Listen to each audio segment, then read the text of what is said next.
It's Tuesday and we're talking about Squarespace. It's time to turn your great idea into reality with Squarespace. That's right, let's do it. Let's make it easier than ever to launch your passion project. What are you doing? You showcasing work, selling a product? Squarespace is for you. They know how to build it beautiful. They've got templates and the ability to customize just about anything so you can easily make a beautiful website all by yourself. And if you need some help, they've got award-winning customer support there for you around the clock. Go to squarespace.com/bombcast for a free trial. And when you're ready to launch, use the offer code BOMBCAST to save 10% off your first purchase of a website or domain.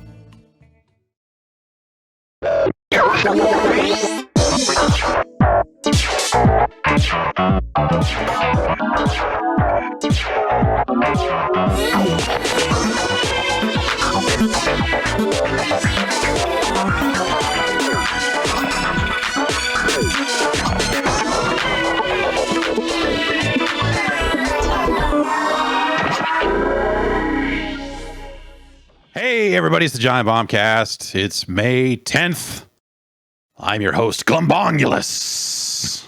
All praise Glumbongulus. It's me. You have fun names today? I didn't come up with a fun name. Yeah, no, we're a fun name crew here. You can be Stabby Jan. Stabby Jan. Yeah. Right. Yeah. It's true to life. True to life. Really. Yeah. Mm-hmm. What's my name? You can't give yourself your own nickname, you know. I think you could just go with Voidburger if you want. I mean, it's you kind of already built in. Yeah, you kind of brought that to the table. It's kind of like, comment, subscribe. Yeah, there you go. And Jeff Bacalar is here. Ding the bell. Just real name, no gimmicks. Jeff Bacalar. Oh yeah. No gimmicks. That's no it. Gimmicks. Never straight a gimmick. face, straight laced, straight edge. Jeff That's right. Bacalar. Here with the fucking facts, ready to deliver to you the truth For all about the truthers out there. About hardcore pornography, frisbee golf, and what else are you into? Highlight. Yeah, big highlight. Highlight, but highlight betting lines. Oh, you're like I made my fortune in highlight betting, and now you can too. Buy my book. I'm not gonna say the all account I have on Twitter, but I do have an incredibly popular highlight betting account out there for all the hot tips in Southern Florida. Mm-hmm. What's highlight? Highlight. Well, I feel like highlight's highlight's dangerous. Reoccurring theme on this program. Yeah. You know that part in Tron where they got the weird scoops on their arms and they're flinging balls around? Oh. It's like that, but not. They don't play inside a computer. Wow, that's soap. That's like a real sport. People, is it like a sport or is it like an activity? It's like sport, and maybe it's worked sometimes. Yeah, that's the thing. Is like everyone is under the impression it's fixed. It's like, is drag racing a sport? Like technically, no. It's just racing. You know, it's not like a sport. It's just like a dangerous activity. Everything's a dangerous activity. Yeah. Well, yes, but. I mean, like by that token, I think you're saying that no motorsport is truly a sport. Well, no. I can get behind that. What the fuck? You're driving a car. Okay, yes, I could drive a car. I used to drive a car every day. Okay, I passed more people than most of those fuckers did. I think equestrian sports. What the fuck? The horse is doing the work. Give the horse the trophy. If you want to go down this road, which we are, I think highlight athletes are possibly in better shape than, let's call it, bowlers. I'll even say baseball players. Some baseball players, sure. Yeah. Without a doubt. I mean, they're flipping off the wall with their, baskets. So you should look at the sport though, Jess. It's basically like very long racquetball. Where it's like, is it two teams of two or one-on-one? I think you could do singles or doubles. It doesn't matter. And it's just a very intense, weird game that's almost played like on a stage where everyone is watching the stage and the stage is the court. Is it spelled not how it looks, how it sounds? Jai-alai. Jai-alai. It's like Five Alive, but less delicious. It's crazy. It's a crazy game that people could get hurt with because you implied there were motorcycles involved in this, Mr. The Mad Max a version, lot of perhaps. things were played in Tron that didn't involve the light cycle. Damn it. When you said it's like the thing in Tron where they're on the light cycle and they got the Scoopy, I'm like, oh, cool. we This is a just said sport that Scoopy. involves a motorcycle. No, this is a Highlight sport on a for real. motorcycle, like inside a sphere where they rode on the outer edge. That would be pretty man. good. I thought that was the coolest shit in every circus VHS tape I had, and that was just 2 of them. I was You had flipping multiple through. circus VHS tapes. It was You ever look up, like, you ever watch those tapes and go like, wait, whatever happened to this flying trapeze family? And then suddenly I discovered this because we've been watching a lot of Mr. Rogers. And there is an episode where they go to the circus and Mr. Rogers leaves a little ways in because he says, you know what? Sometimes you need to just have just enough circus. Trying to normalize for kids, like, sometimes just leave in the middle, man. If you've had enough, just go. I'm like, yes, no, definitely. Like, don't stay anywhere ever. That applies to everything. Like, you don't have to stay all 9 innings for a baseball game. If you're not into it, fucking bounce. Yeah. Your parents are going to be pissed off, but hey. Who's not into trapeze artistry, though? Yeah. Just like, There's like lulls in circuses, though. I mean, circuses are generally unethical, but like, there's definite dips during a circus. yeah. There's When they're just like, chills, yeah. spills, it's- dips. I don't think, the appeal of a circus, right? Like, if you were to measure the appeal of a circus, like that line graph's fucking tanking in the last 50 years. Like, Yeah. I'm sorry, but your circus is not as exciting as it was maybe 75 years ago. Probably because, I'm going to blame those damn kids and their internet. It's probably because you can just see an elephant right fucking now.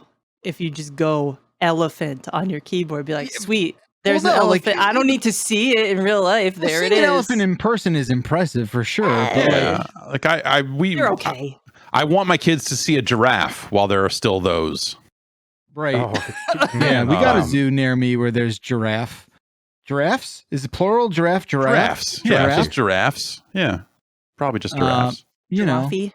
As I spent a good long time, not so much recently, but when I was driving a lot more, I listened to a lot of wrestling podcasts, and one of the things you would discover is that the then WWF spent a lot of time, because as a touring company, as a touring business, they would look at Ringling Brothers and go like, how are they doing? And they would see dips in the market at the same time, and like the economy did all this stuff. And it's very fitting to me that wrestling was once very much in tune with the circus. Oh yeah. I mean, obviously the roots are. I mean, yes, it is literally. They came from the same fucking thing, but same thing with monster sweaty trucks. circus. It's a very short loop. Yeah, it turns out. I want to go back to what you were saying earlier, Jeff Gersman. You seem to be implying that the trapeze family suffered a horrible fate before we went on this rest of I found myself like researching, because on this episode of Mr. Rogers, they talk about a trapeze family and give their name, and I'm like, well, whatever happened to those fucking guys? And then go look up, and there's like a gigantic Wikipedia page about like the trials and tribulations of like, well, then the father retired, and then the sons took up, and you're just like, I can't believe that there's this much detail about this trapeze artists, this trapeze and family. The deep lore. Yeah, and I thought there was going to be some Batman Forever type incidents happening at the circus. I'm sure. Like I clicked around for a while reading about other trapeze families, and I'm sure that tragedy is there if you're looking for it, or like the like trapeze artist to crime fighter pipeline. I'm sure exists somewhere. But I didn't find it. Chris O'Donnell, baby. Yeah, Chris that's right. The flying O'Donnells. They all famously fought crime. Chris O'Donnell and his little earring in that movie. Oh, it's super tiny. Oh, it's so small. Remember when he does karate with his laundry? Oh, what a scene! Oh, right. Did you ever play that game? It was the arcade game that came out on Saturn and PlayStation. Barely. I was playing a little bit of it lately. I don't know what it was about that game. A, it sucked, but B, if you played as Robin and just kind of did fireball motions and slammed on, I think it had a kick button. It wasn't just a generic attack button. He would just start doing these flip kicks, and you would just get like 9,000 hit combos as you're just like killing everything on screen. And I distinctly remember, as someone who accidentally owned that game, just doing that for the 45 minutes it took to finish the game, and just going like, okay, well, that was a fucking terrible time. Was had by all. Thanks, Chris O'Donnell. Oh man, give me the Chris O'Donnell skin in Gotham Knights. You know, they released gameplay trailer of Red Hood and Nightwing. Give me Chris O'Donnell. I think there's a real. I'm not a huge Bat fan, I'll say, but I also think that there's just so many missed opportunities with just like, fuck it, let's recognize all of these Batmans over the years. Yeah. When it comes to skins and all this other stuff, like they're so caught up in their comic book, whatever. Get into fucking, get into the real Batmans, the movie Batmans, and the movie Robins. That Chris O'Donnell skin would be hilarious. I don't know if y'all checked it out, but that Nightwing looks exactly like Robert Pattinson in the Batman. And I don't know if that had come out, if they had already decided on that look, or then they saw Robert P. and was like, no, we got to go for that. You gotta go look for that guy that looks like an emo that just found Nirvana. Oh my god! It's not even emo. That's like the Grimo, grunge emo. Yeah, Grimo. Robert Pattinson. He seems great. Grimo's here. Like, comment, subscribe. I will defend Robert Pattinson. Oh no! I love that man. No. I'm more just saying that, like, him being this troubled emo and then also having this Nirvana thing seems like a weird fit. Is it the Bruce Wayne being emo? Like, Bruce Wayne's pretty much an emo boy through and through. Like, yeah, it's just that, whether it's emo boy or damaged emo man, right? I mean, that's the who are our favorite Batmans. It's the ones that are the most fucked up, or Adam West. Right, and Adam West seemed to be the most like wholesome. He just kept it in here. Yeah, right up there. He never forgot. He never forgot where it truly mattered. That's right. Punch him in the chest. Yes. Punch him in the chest. Do not punch Adam West in the chest. He'll die immediately. He's like 100 years old. No, he is dead. He is already. He would have. He's dead? Yeah, no. Wow. Wow. Yes. Mark Echo's getting up. Content under pressure star Adam West is no longer with us. But his works live on. When did he died Adam in West 2017. Yeah, oh my god, it was a while ago. Forever ago. It was a while ago. It was Batman Forever ago. Oh my god. Oops. Okay. I mean, he hung in there like I thought totally. he was I thought he was pulling a William Shatner and was still barely kicking against all odds. He's alive, right? When you see Shatner lately, Shatner's fucking. He looks fine. He looks spry. fine. He's like, put me back in the movies. I'm still an asshole. My man's 91, just ready to do more Star Trek. He's like, no, I got a script. It was originally written as a Tech War script, but we could just scribble this out and write Kirk in here, and it'll totally work. Trust me. All right. I thought he was in like the 91 years old, still alive somehow club. Yeah. I mean, I don't know what it's Canadians, they live forever. Shatner, Rob Ford. No, Rob Ford. I mean, look. Rest in peace, Rob Ford. Rest in chaos, Rob Ford. Yeah, I mean, reap what you sow, I guess. Like, party. Do you. Speaking of chaos, it's a chaotic week for video games. Oh, sorry if that was loud. We barely hear it at all. We only hear it when you're breaking the gate. Great. Well, there it is for the folks at home then. I want to start by talking about the most chaotic thing that has happened this week. This kind of gets into the news a little bit. I spent some time playing 2 video games called Duke Nukem Forever. That's a shame. 2 video games. Wait, 2. All right, explain. There are 2 of them. What does that mean? So, Duke Nukem Forever, a game that was released in 2011, back on the Xbox 360, PlayStation 3, and PC.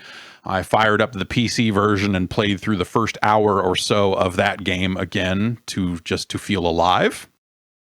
It didn't work. Oh, okay. I've never felt more dead. Oh. Okay. That game is fucking terrible. I've heard rumors. Yeah. And the reason I played it is because a build and I guess the full source code of Duke Nukem Forever circa 2001 leaked out onto the internet last night. 2001. Oh, wow. Yeah. I guess we'll get into it in the news, but like, how does that just leak out? Does someone just... Gravity. Oh, okay. Okay. Yeah. It's But when you get older, things start leaking. And Is it a malicious leak? An accidental? It's not accidental because it came, well, I mean, the people that eventually did put it out like it was a freaking Wares release with an info file and stuff. Like it's broken up into 50 meg fucking vintage RARs. Like it's they packaged it for release. Ooh, this is a vintage release. I like that. And that's fun. They also had to spend some time patching it and trying to come up with some ways that would make more of it load. George, but wait, I mean, we'll just get into it now instead of waiting for the news. Some screenshots and video of this build were put out a couple of days ago. And along with that, they were like, we'll probably release it to the public in June. And then last night they were like, yeah, you didn't believe that June shit, did you? Here you go. And dumped it online. What a weird hype cycle, I guess. I don't know. Yeah. And it's interesting because this is the version of the game that was shown, or this is around the time that the game was shown at E3. The E3 2001 version, like the demo they showed of Duke Nukem Forever. A lot of screenshots came from that era. Like that is the era or so, the era that people think of when they think of like what that game was before it became what it became. Mm-hmm. Which is to say, it took another 10 years for that game to come out. It took Gearbox buying the IP. And all kinds of other weird, dumb shit for a game called Duke Nukem Forever to finally come out. But there was another game built on Unreal Engine 1 that 3D Realms was working on for years and years and years, famously. And so some chunk of that, which sounds like it is relatively, I mean, like George Broussard, who, was the founder like of 3D Realms, right? Was out there saying like, this looks legit to me. I don't want to talk about it. Basically saying like, this was a painful thing. I don't want to really revisit it. And if you dig through kind of what some of the reporting was from the era, but also in the years following, I think the people who have kind of spoken about it have said like, yeah, George just wouldn't stop putting stuff in the game. Mm-hmm. And so it just kept getting more and more bloated and more and more bloated and more and more bloated. And it took forever to get that to run reasonably well. It's Unreal Engine 1. They're stretching it to its limits so you could fucking play pool or whatever dumb shit they want to put in their DDR. And because the franchise had made so much money, they for a long time they just kind of didn't have to ship. Mm-hmm. And so they just kept tinkering away at this dumb thing for a very long time, kind of going nowhere with it until the money ran out and all this other stuff. And like it eventually Gearbox picks it up and turns it into something else. And so it's interesting to go back and look at this game because it's a 2001 era. So remember 2001, that's the year that Xbox came out. Oh, okay. That's like the year Halo came out. That's like like the year after never mind. Half-Life came out in like 98 or something. Yeah, that was 98. And so, but it is this game that still has its foot in that era of PC shooting. Like, not to say it was ever going to be the quality of Half-Life or anything like that, but it is. It's a. You look at the player movement and stuff like that. Like, it's a much snappier game. It's a game where you can have every gun in the game all at once. Whereas by the time 2011 rolled around, trends had changed so much that they turned it into a Halo situation where you could only hold 2 weapons at the same time. Right. And eventually they changed that, I think, so you could hold 4. But it was never. It was never like an old PC shooter where it's just like every number key is going to do at least one thing. And in this case, like you look at the weapons menus from the screenshots that leaked out, and it's just full of shit.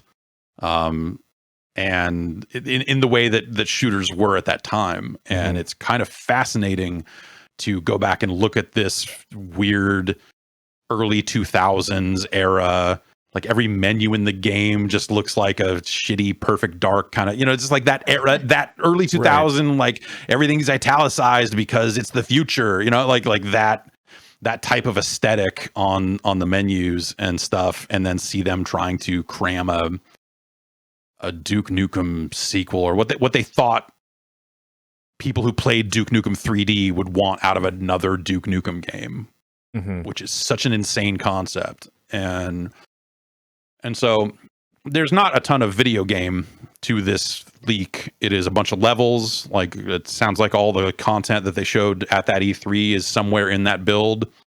There are some enemies here and there. There's some NPCs that'll walk you around in some situations, and there's just a bunch of goofy shit. So it's not a final game. It's not something you're going to play start to finish if you ever do decide to get your hands on it, which I'm not going to get into the morality or whatever around you doing so. But it is just this fascinating relic of like something you kind of never thought you would see.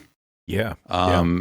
That just kind of dropped out of nowhere. And, I don't know if this is something that was kicking around in the hands of a small number of people for a while and one of them decided to leak it, or if it's just, did someone involved at 3D Realms just like pass it off recently, or I don't know what the chain of events that led to this release actually are, but it's just super fucking fascinating. That's interesting, yeah. To dig through it and kind of realize that the direction they were heading in, and you see some of this in the game that shipped in 2011, but by the time it got to Gearbox and 2K, I think like there was a certain aspect of just like, well, we can't release this. We can't, like, the tone of this is like there are parts of the 2001 game that you look at and go like, this is like if Postal had a budget. This is like if the people that made Postal 2 and they were just like, fuck it, man, we're edgy, like wanted to make a video game but had infinite money. Well, not infinite, but money up to a point. And just kept working on it because there's just aspects of it. You're just like, this sucks. This is like, oh, right. These are the people that made Duke Nukem 3D and also fucking Shadow Warrior. Like, of course it's like this.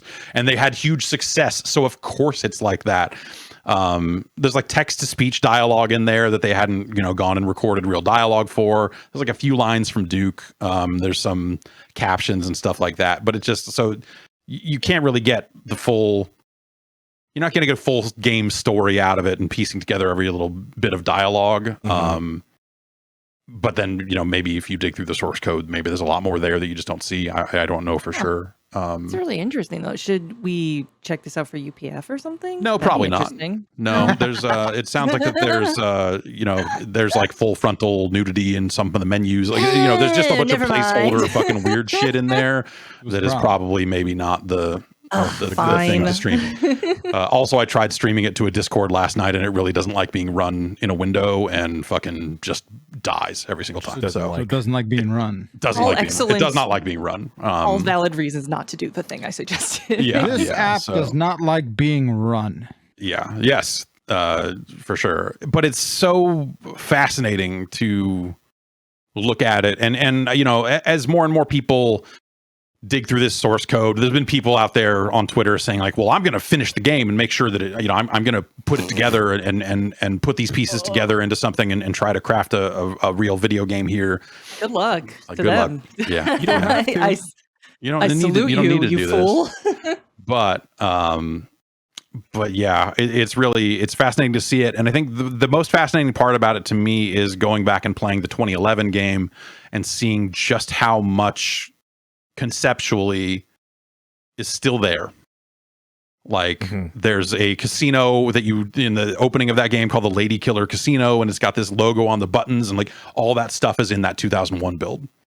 And it's weird to think about like the decade in the middle there, and the idea that game changed hands and became a completely different video game, completely different engine, all this other, well, maybe it's just a later Unreal Engine. I don't know what the final game actually runs on, but just this idea of like some concepts having a through line from those days into this final product is really fucking mind blowing to me. Yeah.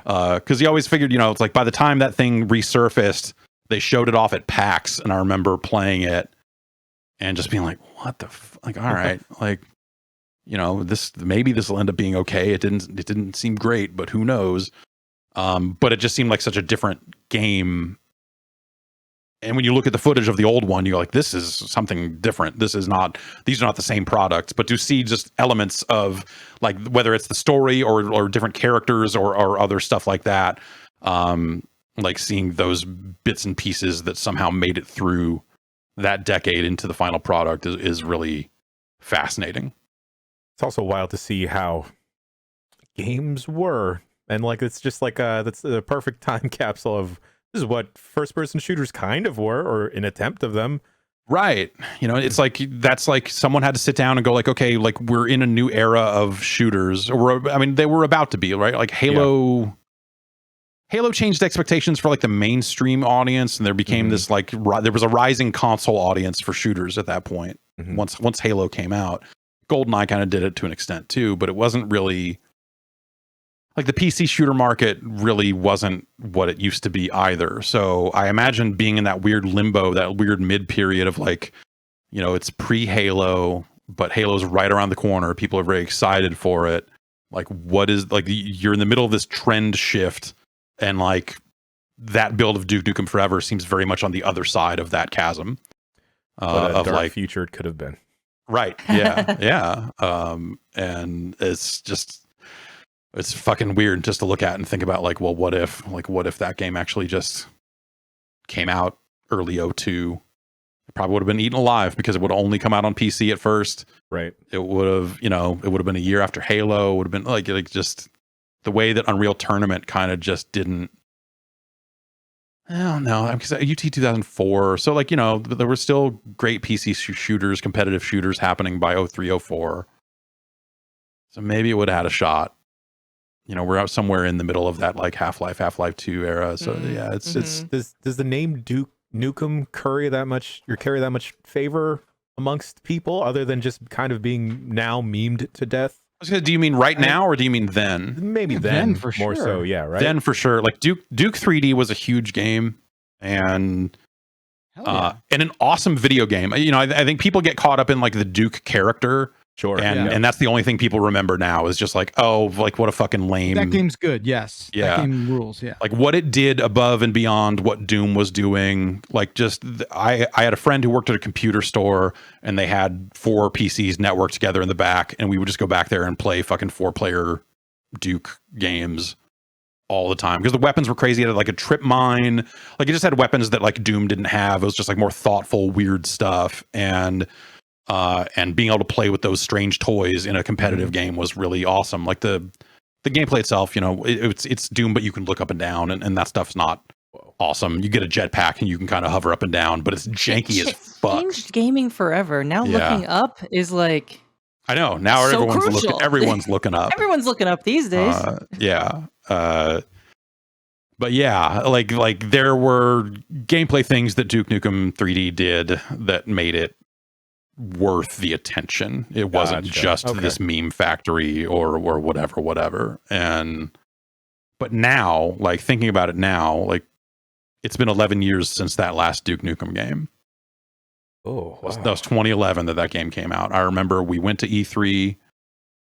We went to E3 2011, and then word got out that like, hey, 2K totally has retail copies of Duke Nukem Forever at their booth, and they're not giving them out to everyone.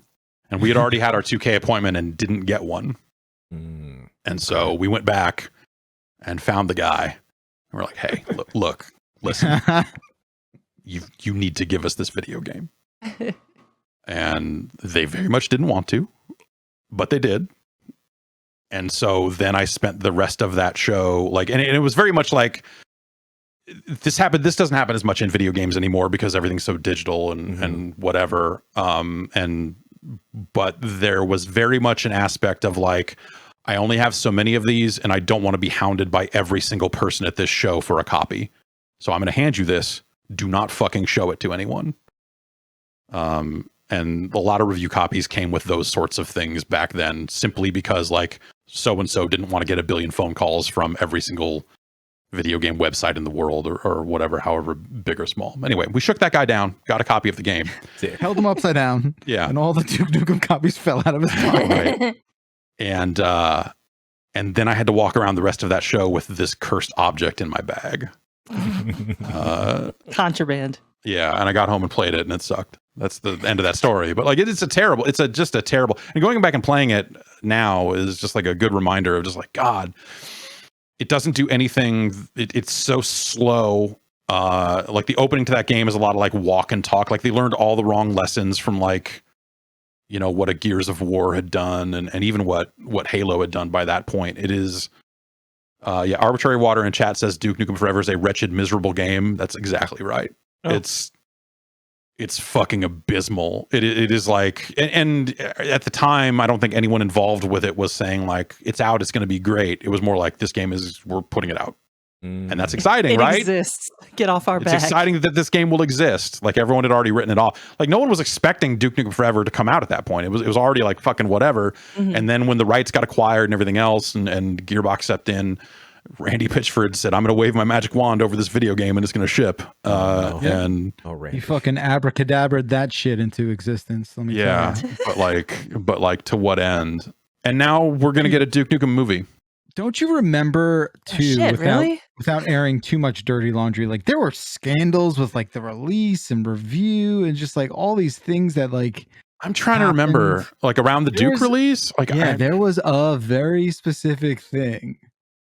You have to tell me. You have to talk about it now because I don't. I just remember someone. I don't remember the circumstances or the people specifically, but I remember someone getting very upset about how much that game was getting dragged. This. I guess I'm trying to think. Was this pre-Twitter? But I guess not. No, it was in the middle of Twitter. Did Randy Pitchford get angry that Duke Nukem Forever was getting dragged? I think it was a PR person. Okay. Well. Oh yeah. Okay. Yeah. Yes, he was removed from the account in the wake of that. Oh. Yeah, I just remember like, and then everyone just sort of being like, "Oh, come on, this game's not good. What do you don't?"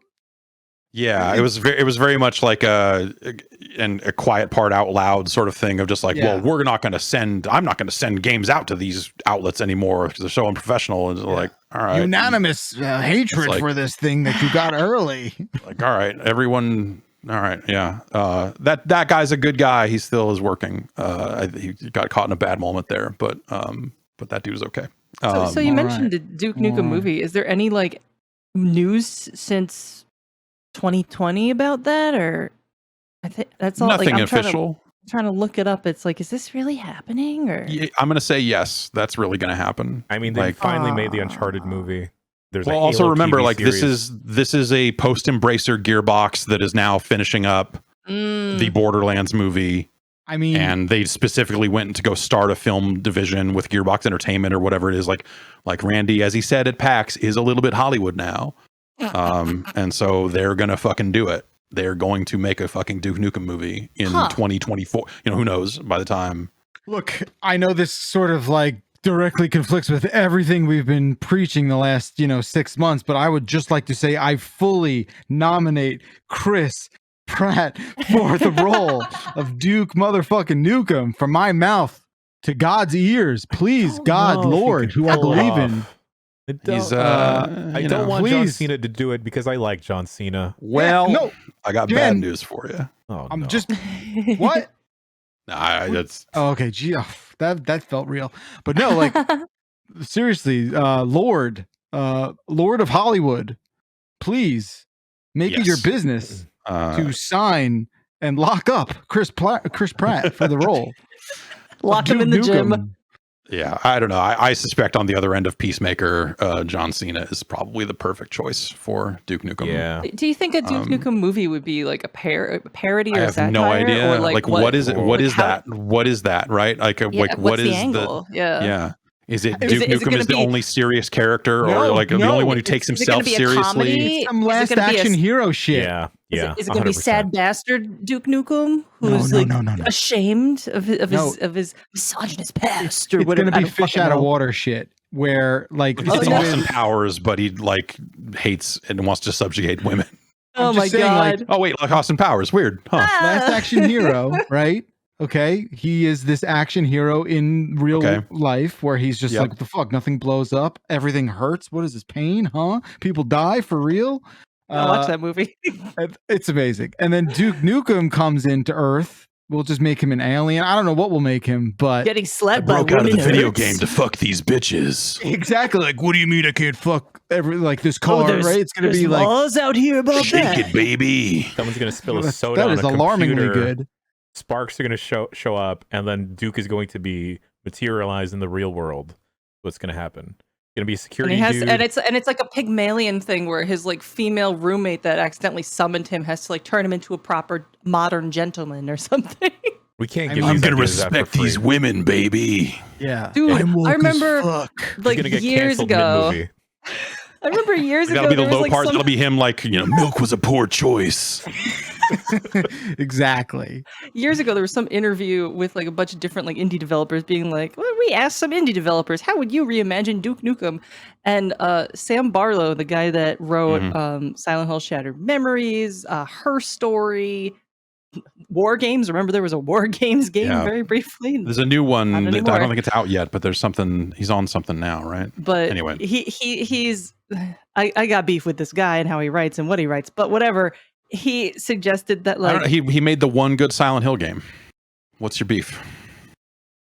Oh my god. Go on. You want to see Go Jess's on. head explode? Let's go. motherfucker. Anyway, so he was saying that the Duke Nukem remake would be like, I want to get to know his sensitive side. I think like he goes to a strip club, he stays really late, and he talks to one of the strippers and really gets to know her, and It's the wrestler. he turns into a listener instead of a doer. And I was just reading this being like, man, shut the fuck up, dude. Actually, Who- Darren Aronofsky should write the Duke Nukem movie now that I've had a moment to think about it. Okay. Yep. Yeah. Let's go that way. Okay, and if you want Mickey Rourke to come back as Duke Nukem, which plays, I'm sorry, that plays. That plays. I feel like, do you end up, I can almost see a scene at the end of that movie that's like the redemptive Duke Nukem has found his place, but it's like end of Boogie Nights style. Yeah. I'm gonna He stand whips up out and his whip out my dick. cock. He whips out his dick and it's actually really small instead It's of my very big long. dick and I'm ready to fuck. I'm just Finally. imagining he's pushing a stroller at the end, and his baby also has sunglasses and cocks a shotgun. right. Sure. The cycle of life continues. Also, it's half Gotta pig cop. He's, Yeah. he's found a. Anyway.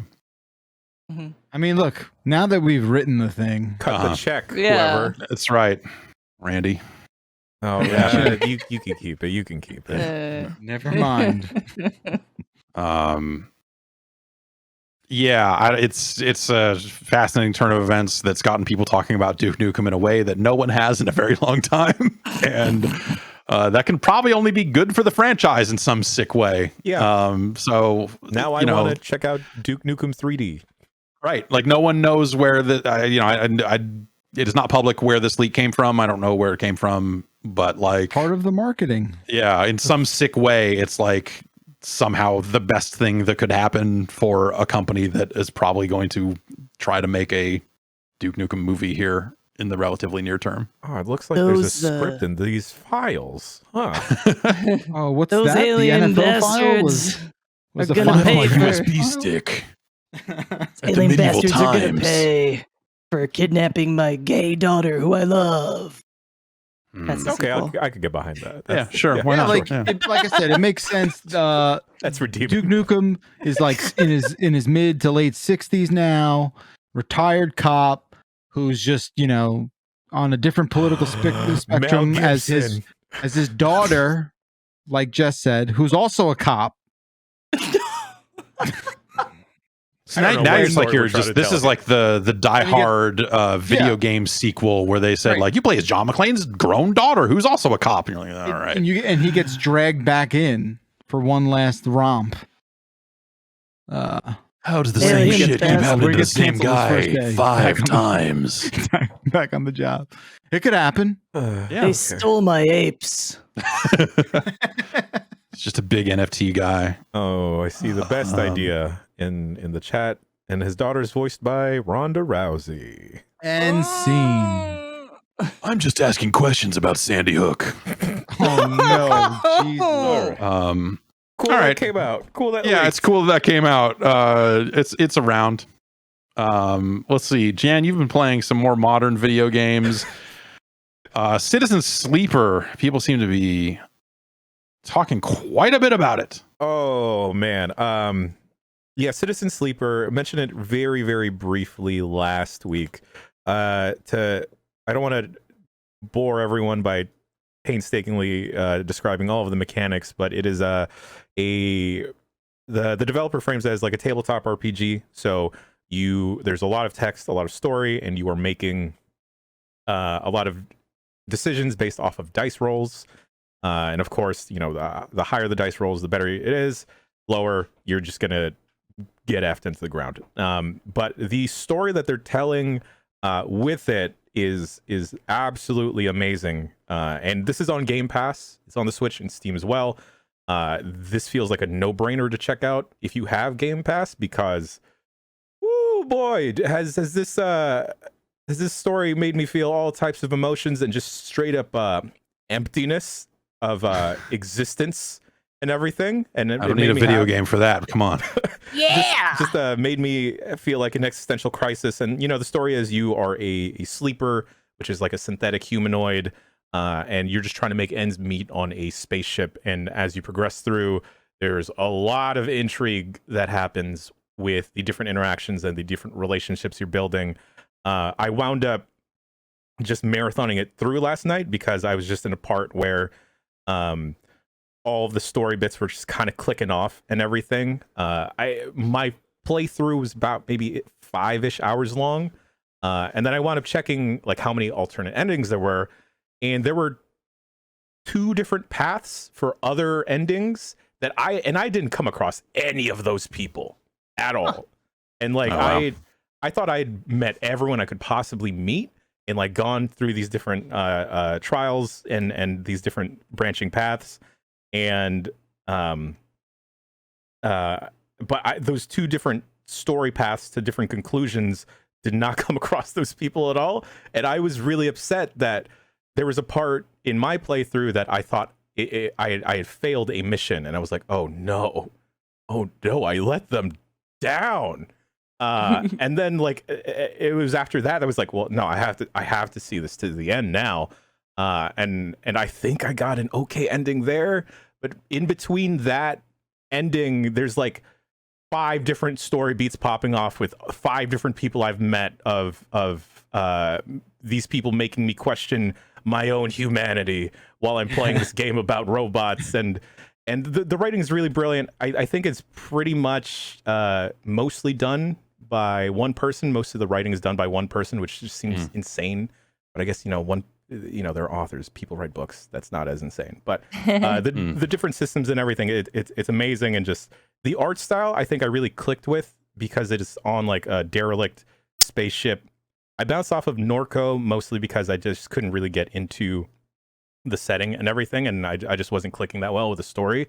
Here, it took me a while to get a hang of the systems because everything is kind of complicated, and the tracking of these different story beats is a little bit all over the place. And I was just making bad decisions because you only have a set amount of dice per day. And then once you go through those dice, you can't really do much afterwards.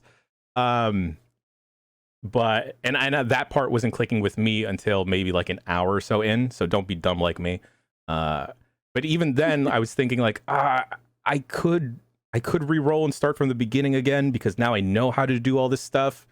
But I was too attached to everyone I'd already met at that point. I was like, well, that guy seemed like an asshole anyway. I don't care about him. I'm not going to go spend good dice on that dick. Exactly.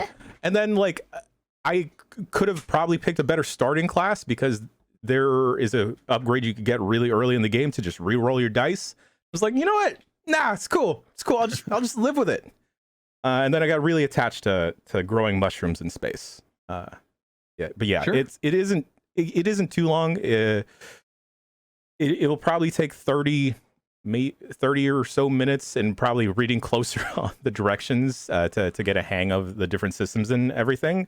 But yo, if you want to feel real good empty inside in the good way and bad way, then please definitely check out Citizen Sleeper. It's if you want to mainline afterwards, also I feel like if you want to mainline specific quests and different story beats, you can totally go that way and completely forego every other thing. I think the problem I had is that I just wanted to do everything, but that wound up not being feasible. I bet that's a lot of people's first playthrough of that is, because I feel like we're trained at some point to try to do everything. Yeah. And, yeah, I also like find it difficult to not do that completionist stuff sometimes. That's one of the reasons I bounced off of Disco Elysium, which is like shameful because I know that game is incredible, but like I just kept making mistakes I had to live with, and I was like, no, these are mistakes. Yeah. Fuck it, this isn't going to let me get the best. I need to refresh. Hang on. Oh, everyone thinks I'm racist now. I was pretending to be racist to get something out of this guy. Fuck. Yeah, I Turns didn't out. experience too much choice paralysis in this game. So if that is a thing, and there's no saves coming because it just auto saves. There's no there are multiple save files, but you can't do a manual save to a specific slot. You just got to live with it. And oh boy, did I live with it? Yeah. Video games are about not living with your choices, in my opinion. Not the anymore, they're fantasy, not. the fantasy of like no real consequences. Just I wanted like consequences. I would just live. There was a point, and I'll be as vague as possible, but there was a point where I was getting double crossed, but the person double crossing me, I didn't think they were alive anymore. And then I was like, how are you doing this? And I really like the art style of the little character portraits. There's no voice acting in the game, so you're gonna have to do a lot of reading.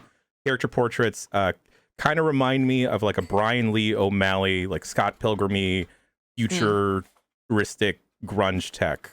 And man, just like those people look really sick. There's this one dude that you see everyone looks dirty as hell, super grungy. Your own character robot looks like you're on the verge of breaking down. One of the first dudes you meet just has like goggles that are like stitched to his skin. Sick. But one of the coolest dudes in this game just wearing a pink suit Nice. in space. And I'm like, Why not?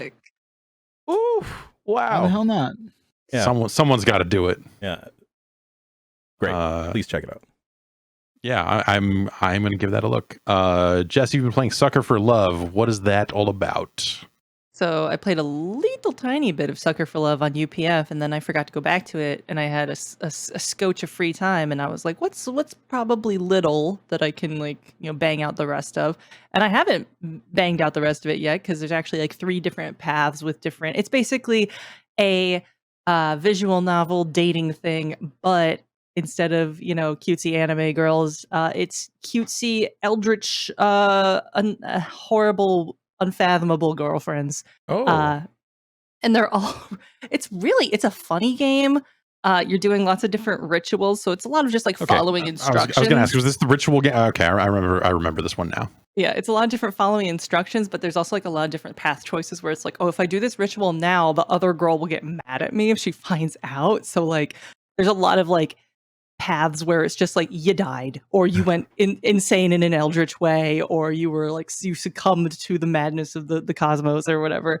And all the ladies, very smoking, gotta say, for eldritch beasts and stuff like that. They got great voice acting. They're so hubbas. But it's funny. It's like funnier than I thought it would be. It's like riffing on the tropes of visual novels and like harem anime and stuff like that. So it's definitely telling a pretty good joke, and the art is really, really nice. The music is this like goofy, the typical like anime ass like slice of life style like soundtracks and stuff like that. So yeah, Sucker for Love is like adorable. I want to play more of it so I can meet the secret girlfriend and find out what her eldritch deal is about, because there's a whole path where you get like a spooky hand on your a spooky mouth on your hand that's the only thing that can pronounce certain stuff in certain incantations. So you have to like You go read through. this. Yeah, you read this. I can't pronounce it. I'm just a human with a human mouth. But there's like secret areas where you can, find incantations that will eventually clearly summon the third girlfriend. And I'm like, where's this secret cat girlfriend? I need to find her. The mouth on my hand is my secret girlfriend. Okay. What? No, I'm not going to allow anyone to know where my thinking went once those words came out of your mouth. Okay. So Jess, if you would love to continue your mouth hand story, I would That was love the conclusion of the mouth hand story. I'm sorry to report. Okay. All right. Somebody Well, in the chat said that's available now. It seems rad. It's cheap or free. I forget. It's very cheap, at least. Somebody said, I hope there's a queen in yellow joke. There is. There's a whole girlfriend that is the queen in yellow. So it's cool.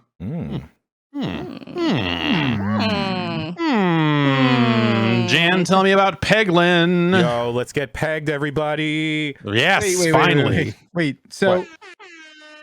Nice. I'm a honey mustard man. That is a different kind of honey mustard. I just don't understand. Like, I feel like there are certain games that come out Yes. that fall into like the very much my shit category.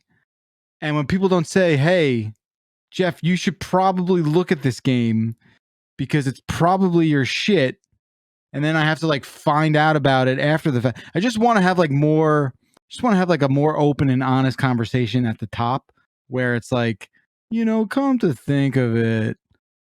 And again, you don't have to use my words, Jan. I'm just saying, but come to think of it, like, this seems like a pinball adjacent kind of thing. Well, I don't know where you fall on like the Peggle like versus pinball like spectrum. Peggle tattoo enough? Is that enough? I didn't know this. No, I don't have a Peggle tattoo. Well, why even bring this up? Would you get one? I mean, is this something we can? I mean, there's there in Peggle 2, I believe there's a Lebowski creature. Right. Who they kind of just straight up crib word for word that whole thing. Yes. Like out of the movie. That would probably, if gun to my head, that'd probably be the character I get tattooed. But I'm not above it. Sure. In the doodle area, why not? Yeah. In the area between the doodle zone, your like doodles, yeah. The kneecap to the thigh. waist. Oh. Get nuts, baby. Not nuts. the lower back area. That seems like that would hurt. I want to ask. The nuts would hurt. The lower back, I don't know if I don't. My lower back is never exposed. What if you got a tattoo of the Peggle to the E3 announcement, the guy fucking jumping, and like, what if you got that? Yeah, I mean that'd be like a close second to the Jeff. Can we get like an animated GIF tattoo technology? I've been saying this. I would Yeah. only get a E-ink. tattoo if it was animated. Yeah. Yeah. Some tattoo ink. Sign up. Get it like a aid. Was I talking about the penis tattoos here or on a voicemail dumper? It's probably somewhere on this website. It all blurs together. Yeah, I don't know. That might have been a dumper. Yeah. Okay, Yeah. story for another day, perhaps. But What's your opinion of pachinko, by the way? I mean, I realize there's like more. Is it true that there's more of a gambling angle there? Yes. Yeah. So, but it's balls and physics going places. You trade. You get a lot of balls, and then you turn those balls into groceries. Exactly. You turn those balls into diapers, right? Yeah. Sorry, I heard gambling. Yeah. Mhm. I'm sorry, Jan. Do you not know this about pachinko? We've had Okay. this. Yeah. Okay. So yeah, I am pro pachinko, like just the game, not the gambling aspect. I like the game in the same way I like Price is Right's Plinko machine. Sure. What is it about? Is it just the physics of the thing? I'm obsessed with the physics. What can I say? I'm addicted to the physics. Pleases you so. I had a party and some fucking dudes showed up and they had made their own Plinko board that you played with a CD, and they had written Drinko at the top of it and a bunch of outcomes on the bottom. It was clearly a thing they brought to parties and then like unwittingly like tried to get girls to play it, because half the stuff at the bottom was just like fucking drink 3 shots and take off your pants. It's just like the Joke's on you, man. Yeah. Just the fucking right. Anyway, They left with their Drinko board, and I think that's a dedication to, like, none of us knew these people. It was just like friends of friends of friends of friends at some point when a party, it was one of those parties where we had to call the cops on our own party by the end of it. And, I'm trying to envision the lifestyle of dudes that just have the fucking Drinko board with them just in case. Shopping this around. Like, get the Drinko board. I heard about a party. We're going. They've now taken that to like one of their kids' elementary schools to play fun games on Carnival Day. Yeah. Yeah, it has been enough time. All that aside, I'm addicted to like Rube Goldbergian shit, And did you ever get the board game Mousetrap and just build it for yourself just to watch it work and go, this is cool? Game. It's the worst game. There's a game? I've never played Mousetrap. I've only set up. I'm saying nobody plays the game. Everyone just builds the thing and it's like, yeah, this is dope. Let me do this 10 or 12 times and then I'm gonna done. make this cage fall on this G.I. Joe dude, and that's gonna be cool. Let me tell you something.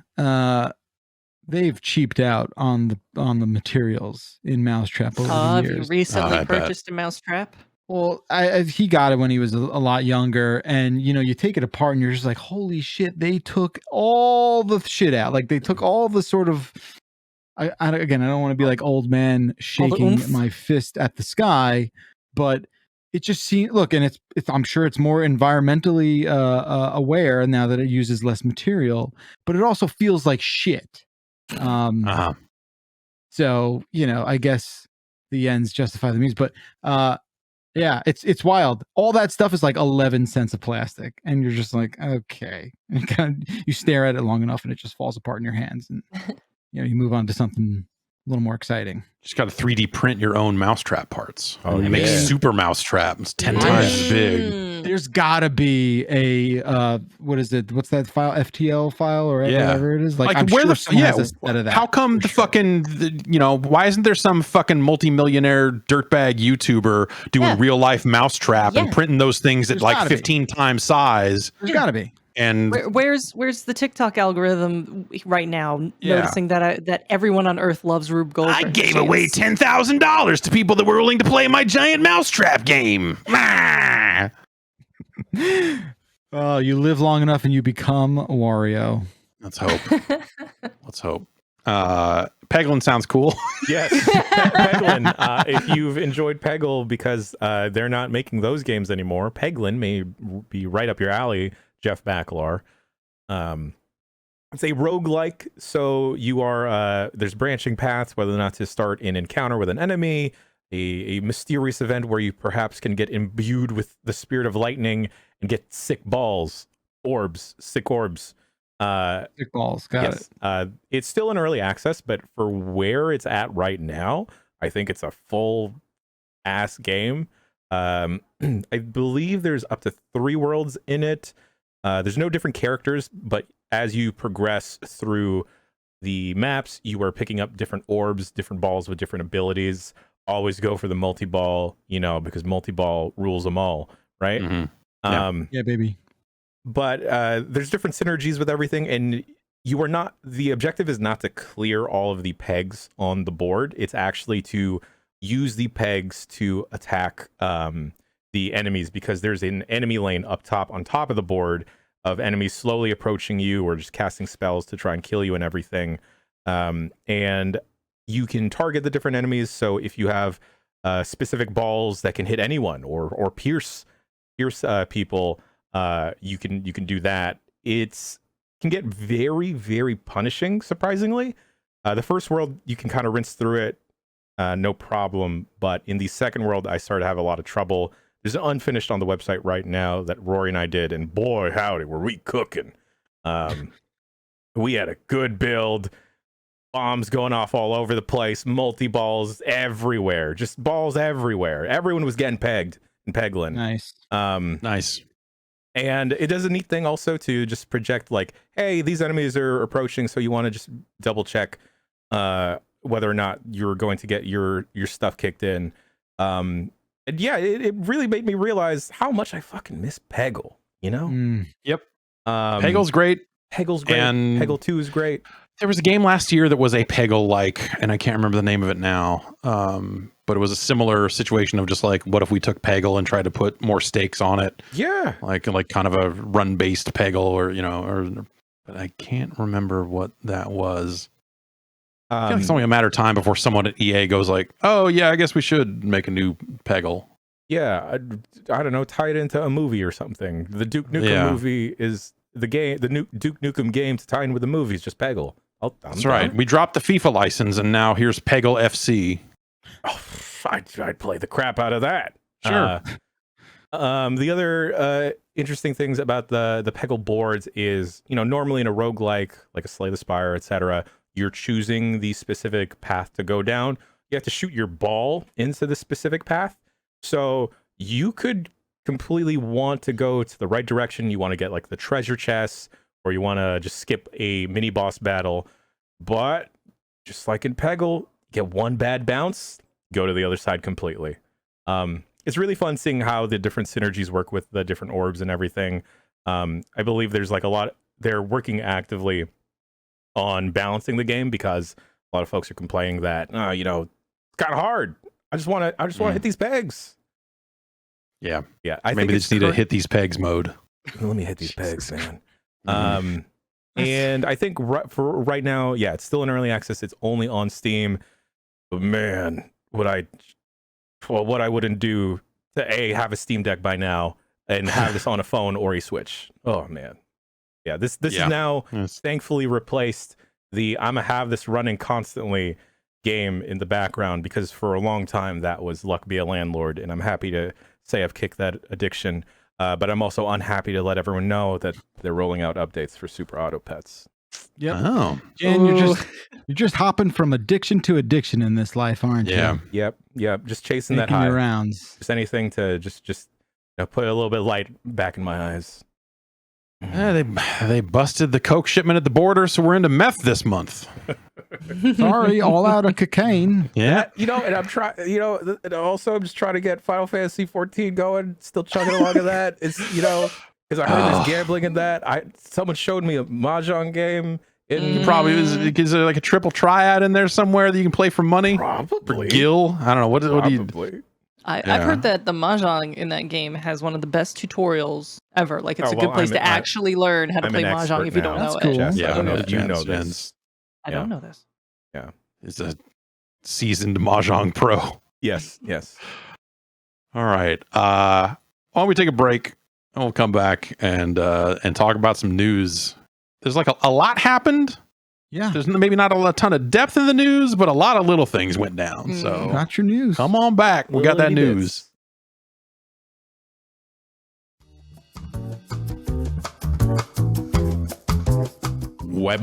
Websites. You know what I mean? Who's excited about websites? Everyone. It's 2022. It's time for... Do you not have a website?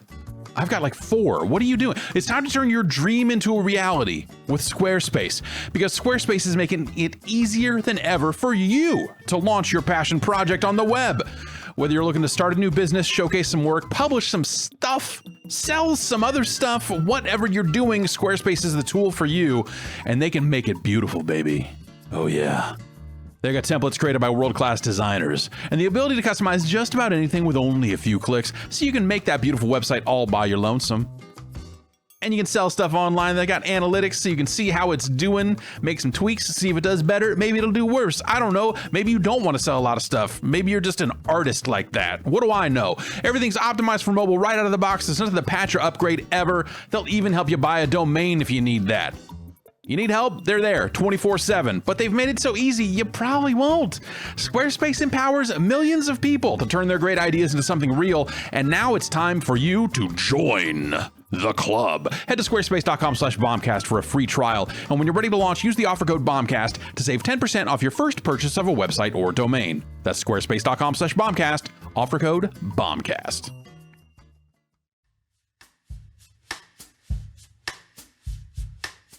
2 out of 3 men will experience some form of hair loss by the time they are 35. And more than 50 million men in America suffer from male pattern baldness. That's where there's Keeps. Keeps offers a simple, affordable, and stress-free way to keep your hair. How do they do it? by convenient virtual doctor consultations and medications that get delivered straight to your door every 3 months. That stuff comes to you. You don't got to go out and get it. They've got care and support available 24/7. Keeps has a network of expert medical advisors, prescribers, and care specialists to support you in making your hair goals a reality. And it's low cost. Treatments start at just $10 per month, and Keeps offers generic versions of the 2 FDA-approved medications that prevent hair loss. So treatment plans can be affordable. This is typically like half the cost of like a pharmacy price. Keeps has everything your hair needs delivered straight to your door with discreet packaging and proven results. And remember, prevention's key. These treatments can take 4 to 6 months to see results, so act fast. When it comes to your hair, save more, spend less. If you're ready to take action and prevent hair loss, go to keeps.com/bomb to receive your first month of treatment for free. That's keeps.com/bomb to get your first month free. keeps.com/bomb.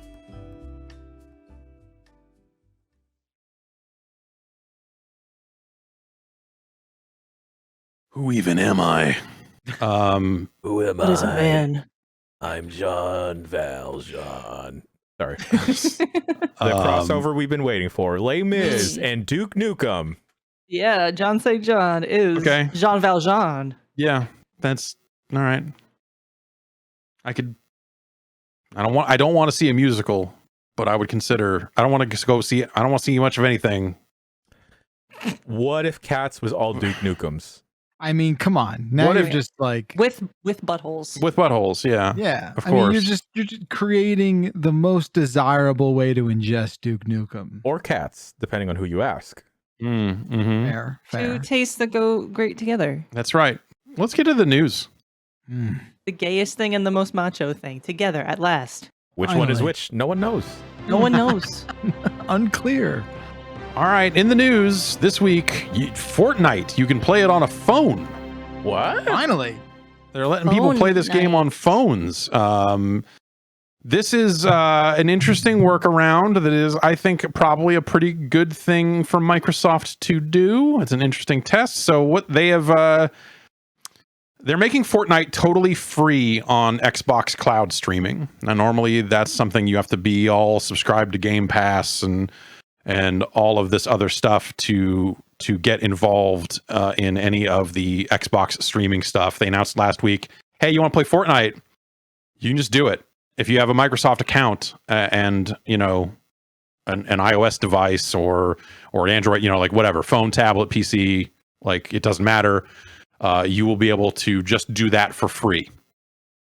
Okay. This gets around, of course, the iOS version of Fortnite being removed from iPhones. God, was that last year or was that the year before? It just feels like, Oh my God. yeah, I That don't know. is a great question. Yeah. There's no way to know. There's no way to know. My hands are busy opening this can of Vooz. What? It's wild and watermelon Vooz. Did you raid some sort of like prop Yeah. seller or something? I don't know. from a My sci-fi movie? Like what is that? My wife went to the store and I said, "Get me some energy drinks," and she came back with some Vooz. This doesn't have energy in it, but it is it is a hydration sensation. Yeah. All the kids are into gin and Vooz now. Gin and Vooz. Wild and sipping on watermelon. Nice. So I don't know. I'm gonna check this out and see Sounds if I. like it would have alcohol in it. I'm gonna get wet. Is what I'm gonna do. So yeah, this will let you play Fortnite on your phone or wherever, really, over the Xbox Cloud Gaming Network for no money. This was something that, like, you know, Stadia. It felt like the promise of Stadia for a good long time was in stuff like this, but they had no plan.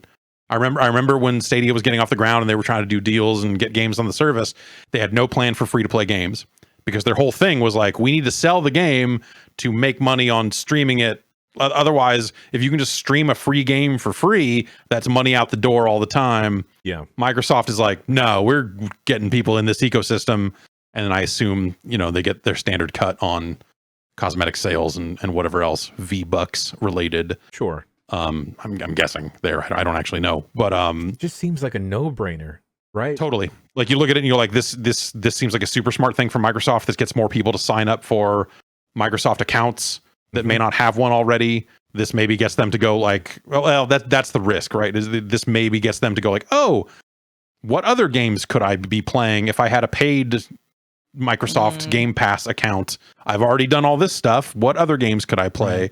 Right. It's probably like that on your phone and stuff, right? Like, yeah. It's like, here's a good upsell opportunity for them to get people into the Game Pass system. But then you gotta like fight against like, is your game more compelling to this audience than Fortnite is? And that's where a lot of that I think breaks down. But maybe that works. I'm sure some people go and sign up. I wonder what the crossover is for people needing and wanting to play Fortnite on phones, and also the Minecraft audience, if that is at all together. You know, I'm that's just me assuming that they're all children. Yeah, I don't know. There's probably some, but maybe that's like, oh, I could also play Minecraft on this if I was paying them for Game Pass. Maybe that's like the gateway in that would work. Yeah, that's a good point. Taste. Just a tiny taste. Do children still like Minecraft, or is it more Roblox now? No, Minecraft continues to be a very big Still deal. big? Mm-hmm. Yeah, no, they'll have more to say about Minecraft in the near future, I'm sure. But yeah, that's another good question, because Roblox obviously is freaking huge. That would be another good candidate. Well, I guess there's an iOS version of Roblox, so they don't need to do this. I was going to say that'd be another good candidate for the cloud stuff, but that already exists. You can probably already do that. Yeah, probably pretty smart on the Microsoft end, even if this is like money out the door in bandwidth costs for them on the streaming stuff, just to get people through the door and get them to try out their stuff. Because you at least need to make an Xbox account at the very least, even if it's free, right? Okay. Yeah. Cool. So this gets them to make the account. It gives Microsoft an opportunity to say like, hey, if you were giving us $1 for 3 months, or whatever their promotion is, you could play Gears of War. I don't know. You could play Forza. You could play Minecraft. Like whatever else. You could play Citizen Sleeper. Yep, you could have an existential crisis on the go. You could play some loot, whatever. That's where I have most of mine, honestly. Yeah. Why, you want yours at home, Jen? I don't understand. I just like to be able to experience everything everywhere. All at once, I get All it. at once. Yeah, no, that's where the money is. What else is going on? The 2022 inductees to the Video Game Hall of Fame have been announced. This is run by The Strong in Rochester. Bacalar, that's out kind of your way, and closer to you than it is to me. Have you ever been to The Strong? Yeah, it's reachable. Yeah, you could go there. I could go there. 5-hour drive or something. No. What was the town? Rochester. Yeah, it's not incredibly far. No, I'm thinking New Paltz or something. Yeah. I don't know. Everything seems so small out there. People are like, I drove through 3 states today. I'm like, what? I drove all day today and I stayed in the same state. Get on my level. What you have to realize is that New York is much bigger than you think. It goes up. I realize California is like the entire West Coast, so it's a planet. But getting to Rochester from me would probably be like 4 to 5 hours. Okay, that's all right. All right, that's like approaching a San Francisco to LA kind of distance. That's like a 6 to 7, depending. Yeah, we're going to Bakersfield, I guess. Yeah, fuck it. Corn home reunion show. Yeah, you just got a Video Game Hall of Fame over there. We got chains in Bakersfield and meth. Yeah, we're gonna go get the good meth from Bakersfield. Drive it over to Lancaster and sell it for twice as much. This people. Yep. All right. The Strong is a place I would like to go someday. Anyway, long story short, they've got a big, the National Museum of Play. They've got a ton of video game related stuff out there. And they've been running this Hall of Fame for, I guess, like the last 7 years or so. And here are the games. Some of this ends up being like fan inducted, where like they already have a website up where it's like, write in the games you think should be in the Hall of Fame. And then I think they go through a process where they do have an advisory board and all this other stuff. But there is an element of like, hey, you Joe Video Games, go fill out this form. Pokemon go to the polls. That's right, and make it happen. Go type in, Blackwater or whatever cool video game you're into, and see where you get to. This year's inductees, Ms. Pac-Man. Okay. Yeah, which has been the subject of some controversy lately. What happened? What'd she do? She's been replaced Mid-season? some mid-season replacement, much like Viv. It's it's totally, yes. It's more of like a Valerie's family kind of situation. On Viv was not mid-season though, right? That was not. No. Yeah, okay. It's not a Roseanne situation, I don't think. Anyway, what happened is that Namco did not make Ms. Pac-Man. An American company called GCC did. So Midway got the U.S. rights to Pac-Man back in the 1980, around there, and so Midway was responsible for putting Pac-Man machines out in United States arcades. And at the time, they thought, well, that gives us a license to do all kinds of stuff. And so a company called GCC, who had done other like weird kind of ROM hack add-ons for games like Missile Command, they said, we're going to make a game called Crazy Auto, and it's going to be like Pac-Man, but it's got legs and runs around and does all this other stuff. Midway saw that and said, like, that's cool, you should make it a lady. And then they, the rest is history, I guess. The GCC went on to make Ms. Pac-Man. They put it out in American arcades and it blew the fuck up. But Namco kind of said, like, hey, wait, hang on. We are Pac-Man. You are not Pac-Man. We give you the license to Pac-Man. You don't go make your own Pac-Man. What the fuck are you doing? And led to a bunch of hullabaloo that kind of never quite got resolved. Eventually, a company called At Games that makes a bunch of really shitty handheld plug and play, plug into your TV classic video game collection things. Yeah. They apparently at some point bought the rights to Ms. Pac-Man.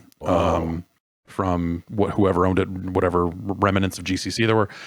And so at some point, like Namco, the Pac-Man people would have to go to fucking At Games and be like, hey, we want to do a deal to use Ms. Pac-Man. So instead they said, we're a Japanese company. How about you go fuck yourselves?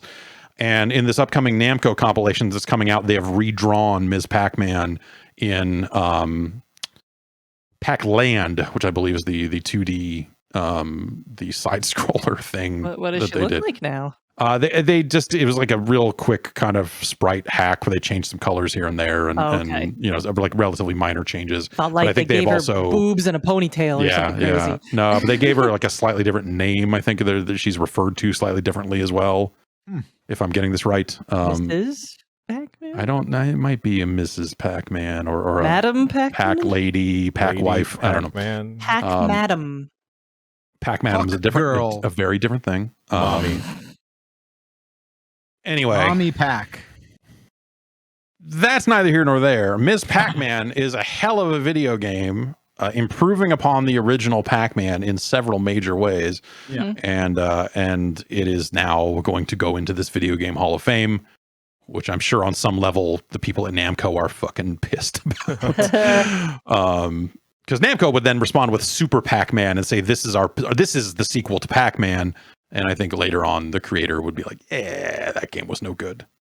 I liked it. You got big. You were big. In Super Pac-Man, you got big. It was fucking crazy. Oh, yeah. What else? Dance Dance Revolution. Sick.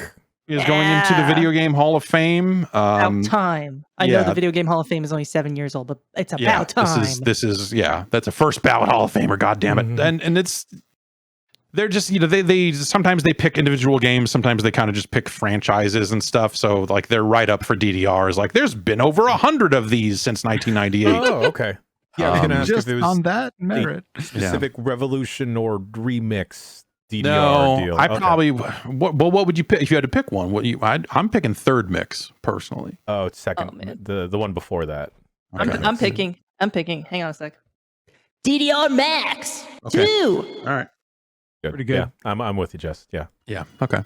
Yeah. The Legend of Zelda: Ocarina of Time. Okay. Yeah. Majora waiting in the wings for its time to swoop in and shine. This is a case where they specifically mentioned an exact game and very much did not include a franchise or any kind of like gutter ROM hack sequels or anything like that. They're like, no, there's no trash in this Hall of Fame. So many insults. I just, Me. it's not a Don't you. take it personally. I like good games. That's all. you Some people are son of a into. bitch. Some people are interested in bad games, and hey, more power to them. I like the good ones. Oh, you bastard! You rat bastard! Sid Meier's Civilization is the final entry into the hall this year, and this is another case where they're like, "Hey, there were a bunch of other civs." Yes, a ton of them. Yes. With more than 50 million units sold, the popularity of the Civilization series disproves the common perception that it is always more fun to destroy than to create. Well, not how I play Civ. Yeah, Mr. Freeman. I don't know. It doesn't seem. Oh, great! I got logged out in the middle of news again. Who could have foreseen? Ooh. I've linked another story in that document that lists all of the other games in the Hall of Fame. If anyone wants to look at that while I would love frantically to. try to authenticate. Mhm. What we got here?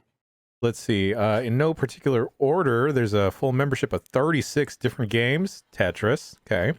Yeah, Super sure. Mario Brothers. Yep, that's a good Pac-Man. game. World of Warcraft, okay.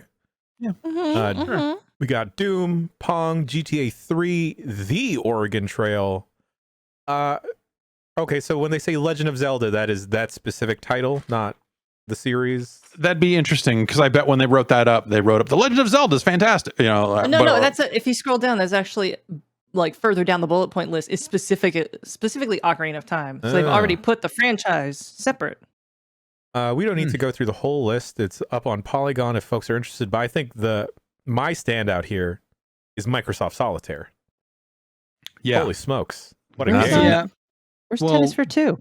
just like Windows, it kind of just comes with the package, whether or not you want it. I guess. Yeah. Well, I earned achievements in Solitaire when they added them to. I think it was when Windows 10 came out. They put achievements into What are the achievements in Solitaire? like win Is that 50 it? times. 10,000 points. Yeah, it's You also like won. they totally revamped it to have like 9 different versions of Solitaire and all the Spider Solitaire, all the other horse shit. Yeah, no, like what the Sims, Sonic the Hedgehog made it in there, so they'll take anything. Yeah. You got a Pokemon in there too. Yeah. I'll point out a bit of tea that's been spilled in the chat. A certain review of Majora's Mask from a certain Jeff Gersman. Mhm. Yeah, Yeah, we've covered this. Yeah, it's a 8.3. We've Bad, huh? covered the that way bad, huh? we've covered the way component scores worked in the GameSpot Yeah. era Mm. and A little bit of a the tilt. graphics of the N64 and how that sort of stuff worked. Like, yeah, You know, it was a different time. It was a different time 8.3. back Terrible. then. Yeah, no, it's yes, on the GameSpot objective scale of what were the graphics and sound of other N64 games like at the time. Just There, back Well, then. there you go. Back then, you The, got a 7 if the game turned on. Yep. The equivalent of putting your name on the test. Am I right? Yes, that review accurate for the time. Also, me telling you that game sucks shit. Cool. 8.3. That's what that means. Yeah, that's exactly what that means. Let's see here. I think that Snake should be in this Hall of Fame. Yeah. On the Solitaire tip, I think if Yeah. we're taking ubiquitous games that were kind of everywhere, I feel like the There's Nokia some- version of Snake should be in this thing on some level. Here's Yeah, a I mean- Minesweeper. I would have Uh, put Minesweeper in a Hall of Fame. I Oh, love what the- Minesweeper. Come on. You're putting in Iconic. Solitaire. Maybe you already kind of did what you need to do, but That's like a game that kids just click around and have no idea how to figure out how to actually play for a long time. I just played it Someone- on easy over and over again because I just wanted something quick and satisfying to do while I was waiting for something to happen. Like the people that would turn it to like hard or whatever. Like I'm not interested. Where is, and does it count, Mavis Beacon teaches typing? Mm-hmm. Where is she? Is that a game? I guess is probably the question, right? Uh-oh. Does that qualify as a video Uh-oh. game Is in that the a eyes game? of the strong? Is bowling a Yes. sport? Yeah. Look, these are the questions of our time. Yeah. I feel like Wii Sports should eventually go into the Video Game Hall of Fame. agreed. Sure. I can Yeah. back that. Yeah. That should definitely be there. I mean, I just don't want this to to go off the rails in the way that like the Rock and Roll Hall of Fame has gone off the rails. Not to say that like all music shouldn't be awarded, but like What's your example here that you're I just don't referencing? understand why they still call it the Rock and Roll Hall of Fame. Yeah, like who's in it that isn't I don't know who's in the Rock They and Roll just Hall of inducted Fame. Eminem, I believe. Yeah. Yeah. That's What the... the Which is That's just not like rock and roll. again, not to be a genre dick, but like No, please. don't call like imagine the Ska Hall of Fame had Metallica inducted into it. Like, what are we doing? Just call it the Music Hall of Fame. Sure. Yeah. I mean, I know this is a joke that's made the rounds lately, but I'm not sure I understand what this is anymore. Is it more of a rock and roll mentality? No, I just like I don't.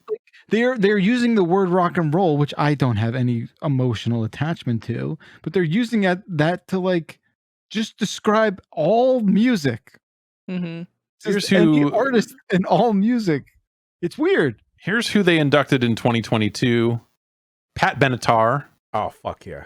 Yeah, True. which I think that's the thing is like is Pat Benatar a rock and roll act? Like You can slot make the Pat case. Benatar into that in a way Yes, that you yeah, can't sure. Rock Eminem. ballads. Yeah. Yeah. But like at the time, I don't know anyway. I think that's the part of it that I just am okay with is just like what is rock and roll anymore anyway. Sure. Right. But I can Like tell who you, it is not cares? Eminem. Like, which is Like fine. Eminem probably has more songs with guitars in them than a lot of these other acts. Possibly. And so what is rock and roll? Or anyway, What is all right. music? Yeah, what didn't is music? Didn't the Minions congratulate Eminem? Yes, they Yeah, did, yes. yeah. Yes. Jan, if you want to put this image up. Yep.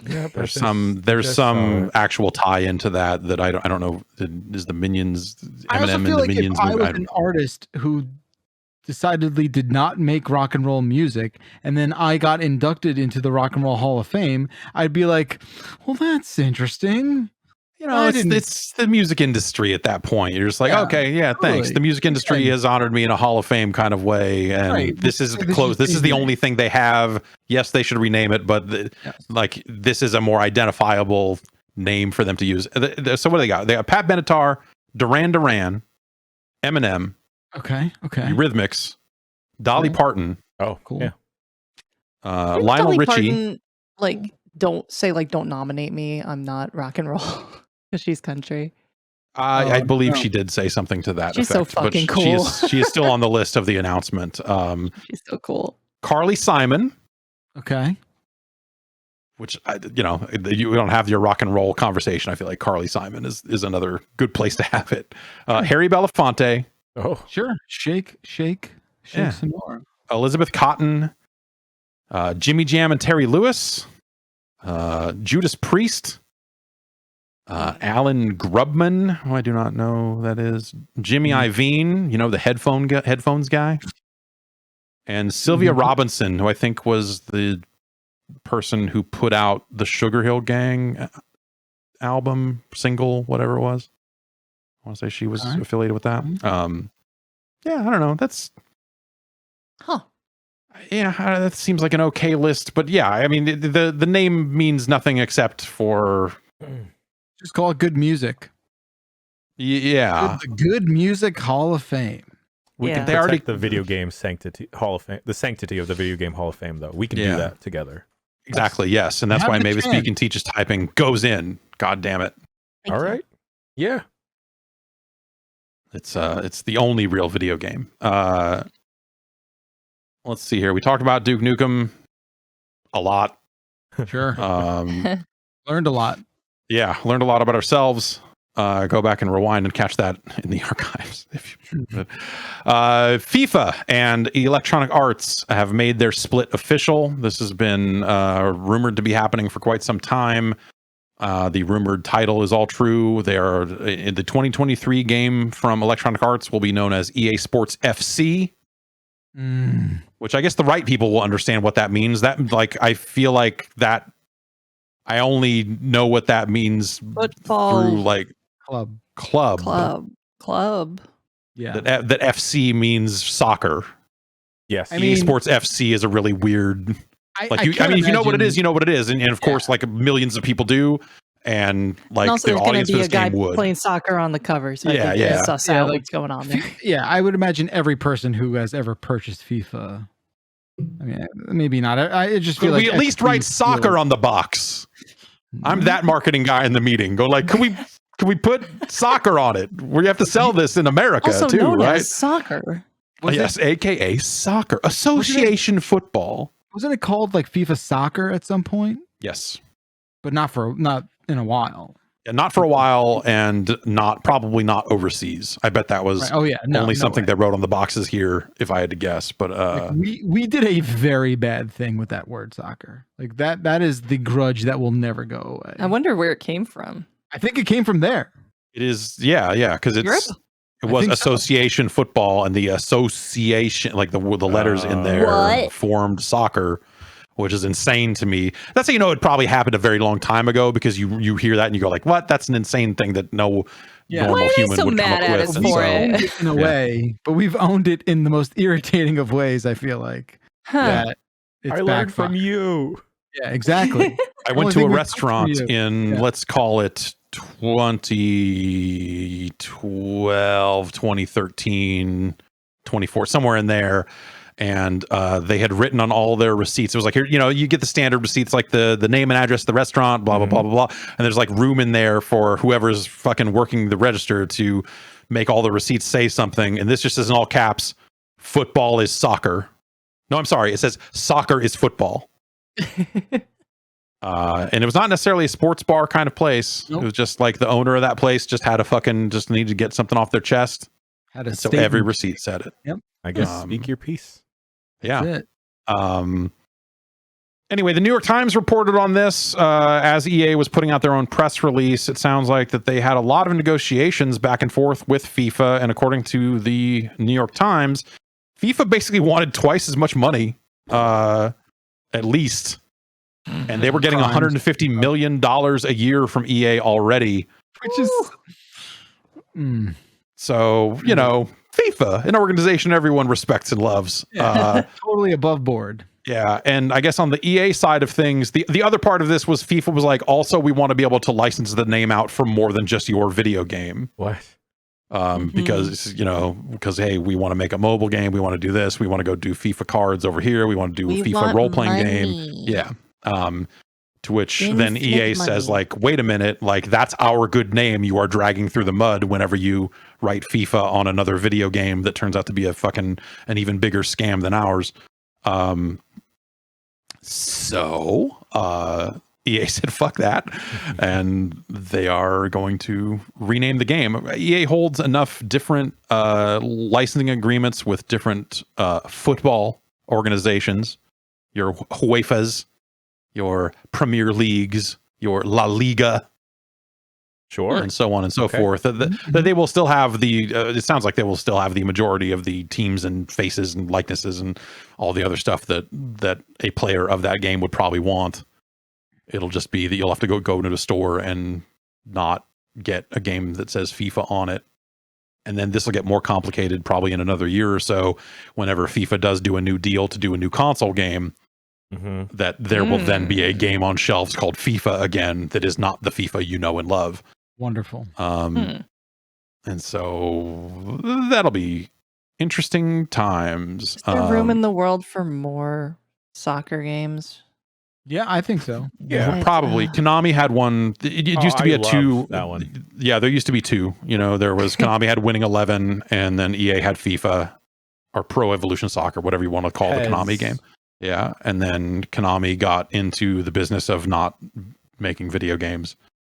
And so they put out that eFootball thing just this year that apparently sucks ass through a straw. Coffee stir, perhaps. Yeah, yeah. Sounds like just a miserable product on every level. Everyone loves it.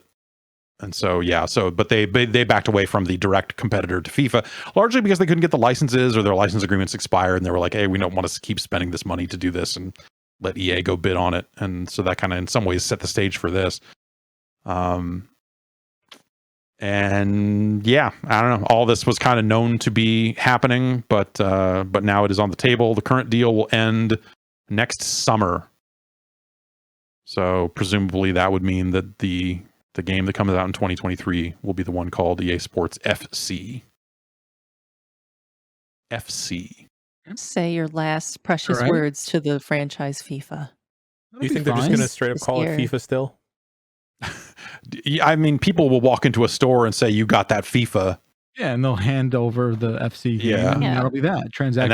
and that only gets complicated once there is another game called FIFA, and then people there will probably end up being like, "I bought for my grandson the new FIFA game," and you come and go, "No, this is the fucking shit ass one that THQ Nordic put out, you dummy," or whoever ends up getting that Square Enix license. made a FIFA game. I don't know. It's just the bouncer engine with a ball. I don't even fucking know what we're doing here. FIFA Lockhart. Who's this? The FIFA.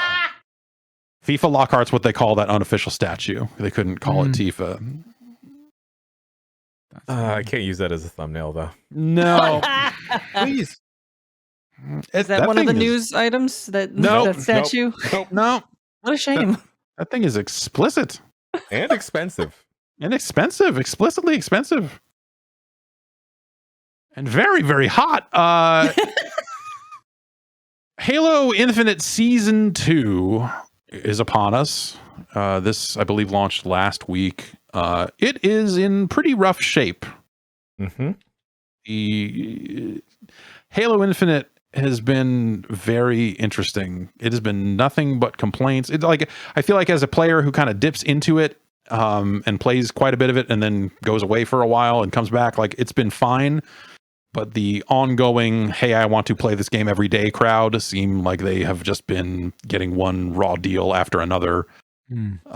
Season 2 called Lone Wolves launched with like 2 new maps, some cool cosmetics, like you can get Clippy. Microsoft's hit character Clippy Hell yeah. has like a gun charm or something, which is that's legit. That's funny. That's good. That's good That's shit. cute. Um, Glad he's making a Yeah. way to- Clippy's Rock. making his way. And Clippy's gotta eat too. But then this rollout has been a mess. Their new battle pass came along with this, along with a new event that is a last Spartan standing, which is a pretty fun mode, but it seems to only happen on one map. And I played about 4 of those because there's an event going on that you need to play that mode to unlock stuff in. But it's just that map over and over again. I'm like, it's cool that this is a new map, but I don't want to do this anymore. And also, I'm not getting the event credit on my battle pass that I am supposed to be getting because there is a glitch. So that sucks too. And I experienced all of that. There's some stuff where, like, in the campaign, they patched out the ability to, you could hijack a pelican, like the big flying thing. There was a way you could fly up and steal one. It was very glitchy. It was clearly not something you were supposed to do, but also probably something they shouldn't have fixed because it was just fun and goofy. And they are looking into that, I guess. And it's just another case of like 343 having to get out there and saying like, we hear you. It's bumpy. We're working on it. And that has just been their refrain since that thing came out. And that's a bummer because I think that game is really fucking good. But they cannot catch a break on the live service end of things for sure. There was a recent story saying Certain Affinity, I believe is still based in Texas. It was one of the Halo one of the minds behind original Halo started that studio, that they were going to be brought on to work on more aspects of Halo. And that game needs, for my non-money for this free-to-play game, I feel like that game desperately needs more maps. Like their season 2 rollout and being like, here's 2 maps and one is for a mode that you might not, that I don't personally play a lot of. It's not enough. Like I feel like that game needs like 2 to 3 times the number of maps it has right now just to have a variety to it, to keep things fresh. And it's really, I'm already kind of done with the maps it launched with, and adding like a couple more here isn't going to bring me back to the game for a long time. I'll be like, I'll dip back in and do some stuff and have some fun and unlock some shit. And it's like, hey, this is still a cool game, but it just isn't going to get its hooks back in me unless they've got, like I said, probably at least double the number of maps that they have today. And then all the glitches and all those stuff, that sucks too, obviously. Yeah, I spent an obscene amount of time in Halo Infinite multiplayer, but now I think I should probably finish the campaign, but then I just kind of want to wait for co-op, but who knows when that'll come. God Yeah. damn. It's gonna Yeah. be, I mean, it'll probably be the year mark, I feel like, at this point. Potentially, yeah. I don't know. I don't know what they intend to do there. But that's a good ass video game that is I'm sure there are people working very hard on it all the time, every single day. But at the same time, it's just like, Jesus, this game needs more than you were given. So anyway, I guess like my hope is that when they said, hey, Certain Affinity is going to come on and do some more stuff, hopefully that's them recognizing this game needs more content. It needs more people's eyeballs on it, working on it, fixing it, all this other stuff. Like, it's Halo. You would presume they would get there, but also I would have said that they would have gotten there by now, and they have not. So we will see. In other Microsoft news, they are apparently working on a streaming device, a streaming puck, a streaming stick, whatever you want to call it. This comes from Venture Beats Games Beats Jeff Grubb. Reporting over on venturebeat.com. This is a thing they should do, right? I mean, they have their cloud streaming service. They should have a device that is cloud focused. And the story here is basically claiming that, according to people familiar with the plans, that they will have a device within the next 12 months that will be focused on playing Xbox games via the cloud onto your television. Also, it says that they will work with Samsung to create an app specifically for Samsung TVs that will also achieve this same thing of streaming games. Anyone streamed a game lately? You out there streaming games? You out there doing some streaming?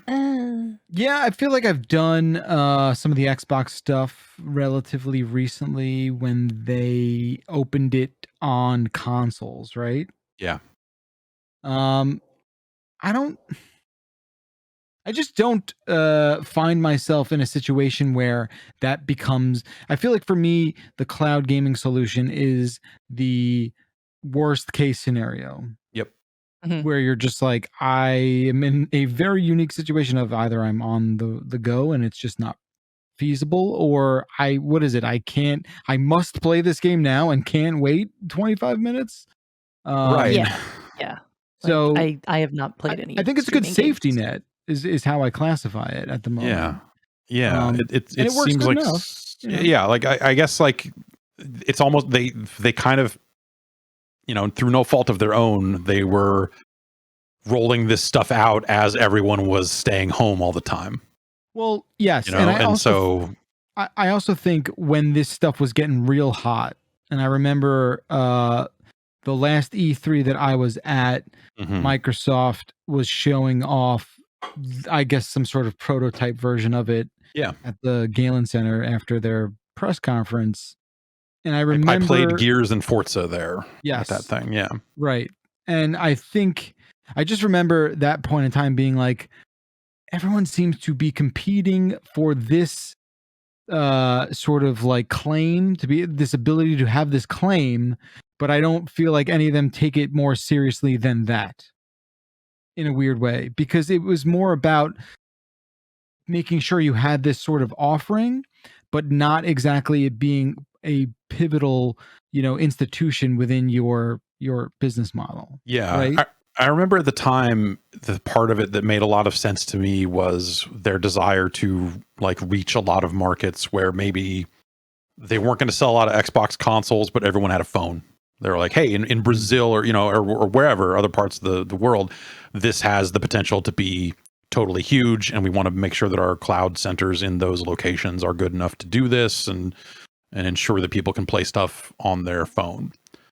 And that was their big push, was to try to, they're always talking about, like with Windows or something, like we want 1 billion devices running our stuff. And, this is the sort of stuff they use to try to get there in one way or the other, to try to broaden that user base. And so it's like, that aspect of it, I look at and go like, yeah, they should do that. They should totally, absolutely do that. But somewhere where I'm literally, 10 feet away from an Xbox Series X, most of the time, it's just not for me. I think if things were opened up and I was traveling more, there's definitely more of a case of just like, well, I'm not going to go buy a gaming laptop because who wants to lug that thing around? I'm not insane. But maybe there's more of a window for me. Like, I'm going to get on the hotel internet and play some more Tunic or something like that. Like, I think that in a world where hotel internet is any good, yes, that's the other 40 years from now. Yes, 40 years from now when you want to play Tunic at your Atari hotel. Yes. That'll happen. Atari Motel by then, please. You're right. They're still selling There's merchandise. They're still selling Atari Hotels merchandise. And you couldn't help yourself. I couldn't help myself. It hasn't arrived yet, but I would buy some Atari Hotel branded unironically bath towels. No, it's like a hat and like a sweatshirt. And I want like stuff from the hotel. I want like the little shampoo bottles and the soap that has the little Space Invader stamp on the soap. Yar's Revenge scented shampoo. Yeah, that's the shit I want. Atari has got you right where they want you. Okay. And they will not if make you don't think this whole fucking facade was a merch push, I don't know what to tell you. Do your own research, okay? This hoodie does look nice, though. Yeah. I bought the one. The hat I wanted was out of stock, so I bought the other one. Right. Did it have speakers in it? No. Sadly, these are not speaker hats. So what are you gonna do, really? You think they had all this made ready for the hotel? Yeah. So this was stuff that this merchandise thing happened a while ago, and I remember looking at it and going like, these prices are stupid. Who would do this? And now that they have killed the whole thing, suddenly those prices are a little more palatable. Like, well, I should get one of these, and because I'm an idiot, I should pay the $30 for this shitty hat. At least when the XFL went belly up, they had the fucking common decency to make their jerseys go like fucking 80% off. Yeah, but this was the plan all along. The hoodie is kind of cool. If XFL was just a ruse, a vehicle to push merch, you would have a similar outcome. Yeah, but I guess you're right. This is what's happening. I guess you're right. This was the point all along. Well, maybe we'll find out more about Atari's plans at the Summer Game Fest. I mean, I'm sure they'll drop new shirts. They'll drop new shirts, That'd be great if they just kept making Atari Hotels merchandise, even though like the partnership is dead and all that. If they're just like, fuck it. They get it. We should hop on that. We should make Giant Bomb Hotel merch. Okay. Ooh. Or like our vehicle line. Yes. We'll just have, We're going to make a good Frunkliner. Oh, yeah. Just the shag rug Frunkliner. Yeah. For, hey, whatever you get up to in your frunk, that's on you. We just provide the rug to make sure that it doesn't get as messy. Provide this seafoam green shag frunk rug for you. Okay? Something about frunk rug sounds even filthier. It sounds like another word for merkin. Yeah. Oh, totally. Yeah, it does. Merkin is great too. Let's not skip over Merkin. But so we're starting to fill in some of the blanks here about what we're going to be doing in June. The two things announced are that Microsoft's going to be broadcasting on June 12th. And now Jeff Keighley has said that there will be a Summer Game Fest live stream on June 9th. Okay. And this is going to be broadcast in select IMAX theaters across the US, Canada, and the United Kingdom. Connection unknown. Connection very known. Jeff Keighley's father has been with the IMAX Corporation, and I believe his mother has been with the IMAX Corporation since like the 70s. Right. David Keighley is like the face of IMAX. Keighley's middle name. It's a really big face. IMAX. Yeah. IMAX. Yeah. Who would have known? So yeah, I assume he could get them on the phone relatively easily to make that happen. The Game Awards will also show in some of those theaters as well. And Day of the Devs, the kind of ongoing, I guess, who it's like I Am 8-Bit and Double Fine, largely responsible for the Day of the Devs, right? There will be a Day of the Devs stream after the kind of kickoff stream. I had forgotten what had been shown at this thing last year. Polygon has a better memory than I do. Last year at the kickoff thing, they showed the first gameplay of Elden Ring. They announced Death Stranding Director's Cut. Right. Yes. And this is where Doke V showed up. Hell yeah, this is where Doke V showed up. Yeah. That's where it really gets into like That's some my companies end pay game. Keeley, some companies don't. That one just it pays for itself. That's right. If you see Doke V, you put that on the show, right? Yeah. Damn. Whatever I want to know more about Doke V, and I hope it shows up. But I think that had football in it, you know. Yeah, So. there you go. Doke VFC. Think about it. And that fee, they could pay the fee. They could get the FIFA license. Doke V probably Doke also has. FIFA. Ooh, it probably also has hotels in it. So Sure. there we go. Sure. Let's make it happen. I'm sure that there will be a dozen other streams announced around this time frame. Now that we've got Keely's stream, and now that we have what they're calling the Xbox Bethesda stream currently. Sometimes I guess.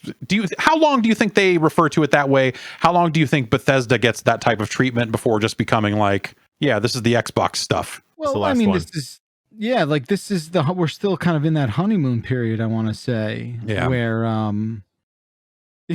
that true sort of merging has not from like an audience perspective has happened. But sooner or later, all that stuff's just going to get swallowed up by the big bad Xbox name, right? I would think, yeah. The Bethesda name, like the Elder Scrolls name is big, but is the Bethesda name big? I don't know. Maybe next year they just call it the Xbox Activision Blizzard thing.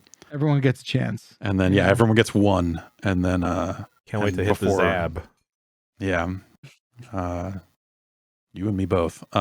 Anyway, I'm sure there will be a bunch of additional events and streams around this thing. IGN has already gotten out there and said that they have a branded summer game party, whatever they're calling theirs. I don't know. I'm sure other outlets will probably do the same eventually. And we'll just do this again. Right? Fingers crossed Post Malone comes back, though. Oh God! If he doesn't come back, we gotta. Well, I mean, he was there as a guest of the ESA, and if the ESA isn't doing anything this year, like that was an E3 email.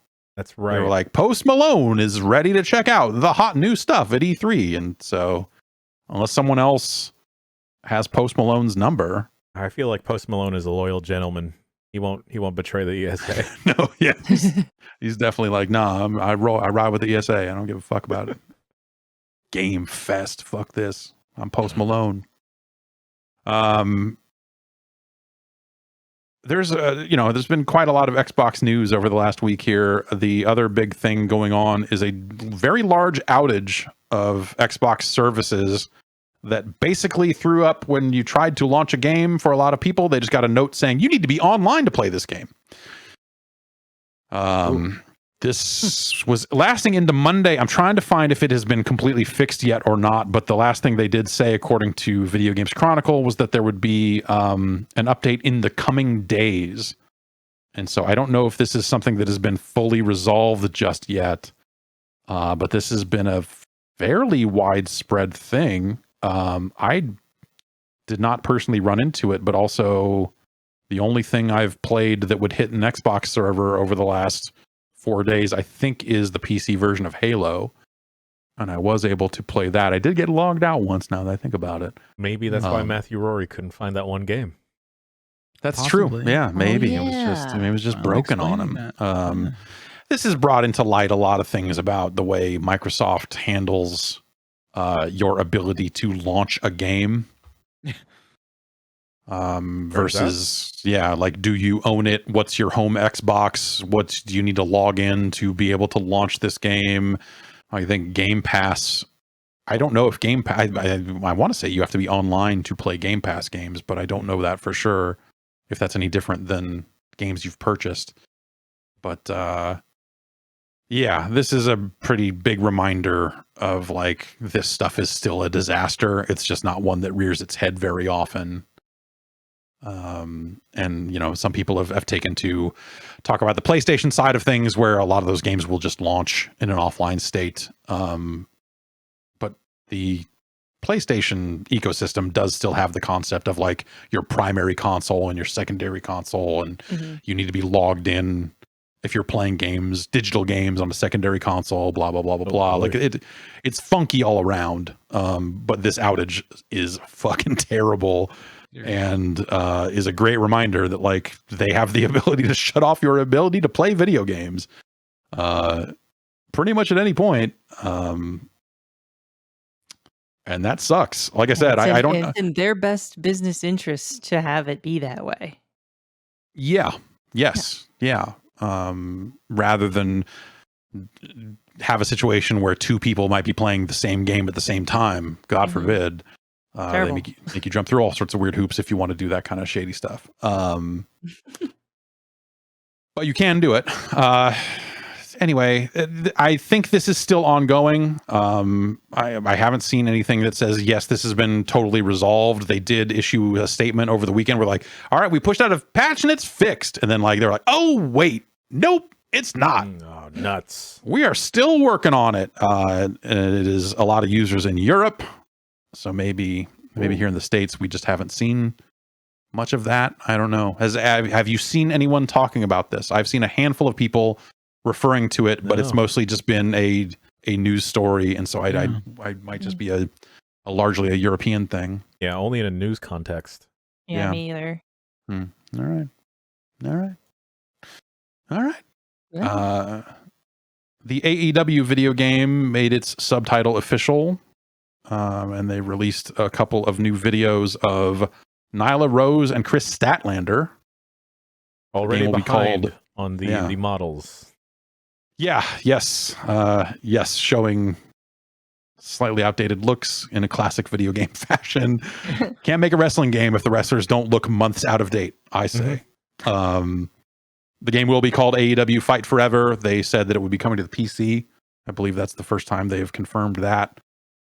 I don't believe that they confirmed a publisher's involvement, but the Fightful Select story that they put up behind a paywall seemed to imply that THQ Nordic had some involvement here. I can't remember if we talked about that last week when we talked about this stuff. We did. Yeah, we did. Okay.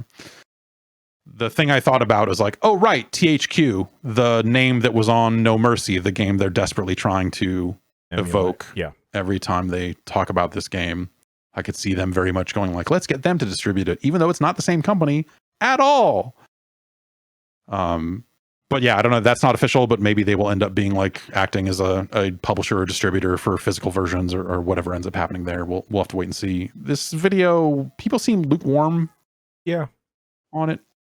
I think it looks okay. Like the models and stuff look okay, but it's not like some mind-blowing thing. There was a Kenny Omega interview where he was like, hey, we're not trying to make like the best looking, that's like we're trying to get off the ground and make this video game and try and make a fun wrestling game, and maybe it will not look incredible.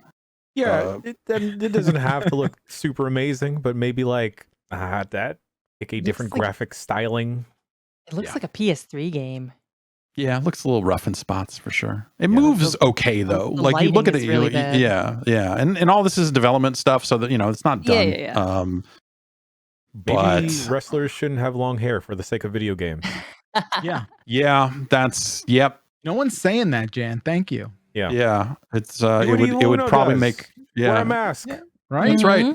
Everyone, AEW mask forever, or just like a bunch of beanies, wrestlers in beanies now. Yeah, skull caps Yep. and everything. Oh, I love this plan.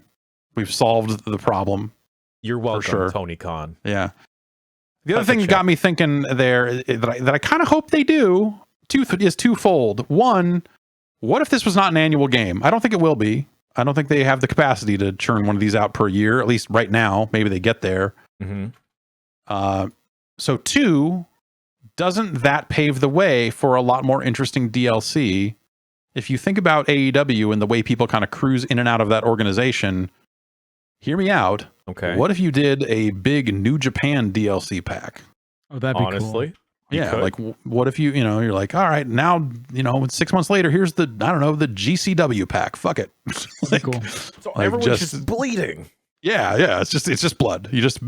Blood starts oozing out of your console as soon as you burst it. But like something that gives them the opportunity to kind of like some of these other promotions that are probably not going to get their own video game. Sure. At this scale, like they should do that. I think that would be cool.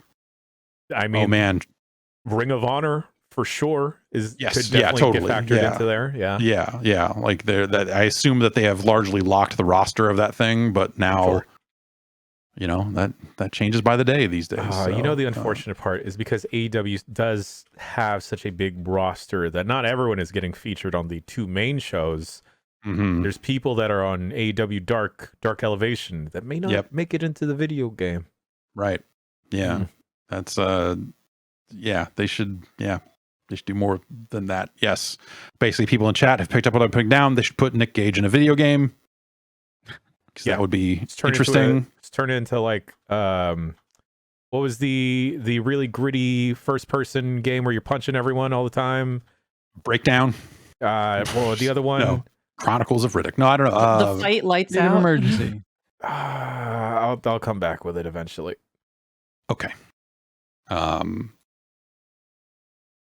Yeah, that's Condemned? Yes. Condemned. Okay, yeah, sure. Nice. Yeah. Just give me Nice Condemned. poll. But with That Nick was Gage. the chat. That was the Yeah. chat. No, take credit for it, Jess. Nick Gage wielding rebar bent. Man, you went through a lot of rebarbs there. Yeah. Couple quick ones here at the end here. The Steam player count for Babylon's Fall dropped to 1, according to We're number Steam 1. charts. Yay! That's low. Is that bad? That's a low number. Who do you think it was? So I believe a reporter from PC Gamer is claiming that it was them. Okay. That Way to they shine the spotlight on yourself. were playing on that it was like May 4th at a certain time. That they were like, that was me. That was literally Nope, me. it was me. It was actually me. Also, keep in mind this is just the Steam version of the game, so there could be 8 million people playing on PlayStation. Who can say? We'll never know. Yeah. Yeah. And this morning they put out a new trailer for Gotham Knights, and kind of I guess is this them rescheduling their release date because they said October 25th. Back, Yeah, they pushed it back, and then I don't know if they announced a date. Yeah. Anyway, that game will be out October 25th. The new news is that they are dropping PlayStation 4 and Xbox One from the list of supported platforms. And they're saying, please note, to provide players with the best possible gameplay experience, the game will release on PS5, Xbox Series X and S, and PC, and will not be available for PlayStation 4 or Xbox One consoles. So Someone had to do it. someone had to do it. They finally sold enough of those things that they're like, hey, we can afford to do this. Or, hey, our game's going to get held back in a lot of bad ways if we have to support these things, whatever it was. This seems like the sort of things shouldn't matter. But when I hear this, I'm like, yay. Yeah. Make games for the new things and let's leave the old things behind. Let's get to it. Let's move on. Yeah, let's move on and see what these new machines can really do. And so, yeah, I don't know. I don't know. I don't know that I feel any type of way in particular about Gotham Knights, but I applaud them dropping support for old machines. I'm not very well versed in the deeper Batman lore, specifically the Red Hood, but that I know he's a Robin, but that dude just got straight up guns. Yeah. And he has a magical double jump. What? Yeah. Just like Shadow the Hedgehog. Like, Yeah, I mean, he's an interesting character. I feel like the books have the most freedom with that character out of any. but like of, like, Batman's those all about is disciples. like what's its galore. There, what? No, he's about not killing people. Is that? No, your he's like thing? all of his thingamabobs. He just loves all Gadgets. his gadgets. Yeah, he's like, I got a fucking, it's a bat-shaped thing that's a net. Yeah, this is a gadget that has bullets in it. Is it magic bullets? They're bat bullets. All right. We'll see. Does that mean they use sonar to aim? Exactly. Okay. They're made of like the skeletons and meat of bats. Guano. Shooting Exactly. hot guano. Okay. That Nice. seems like you would get Ace like Ventura 2. some kind What's of, up? where you can get like meningitis or something when he shoots you. Oh, I don't know. really just long-term damage there. Yeah. No good. That's going to do it for news. Why don't we take one more break and we'll come back. We'll get through some electronic mails Ooh. from you, the listener. Yeah, sorry.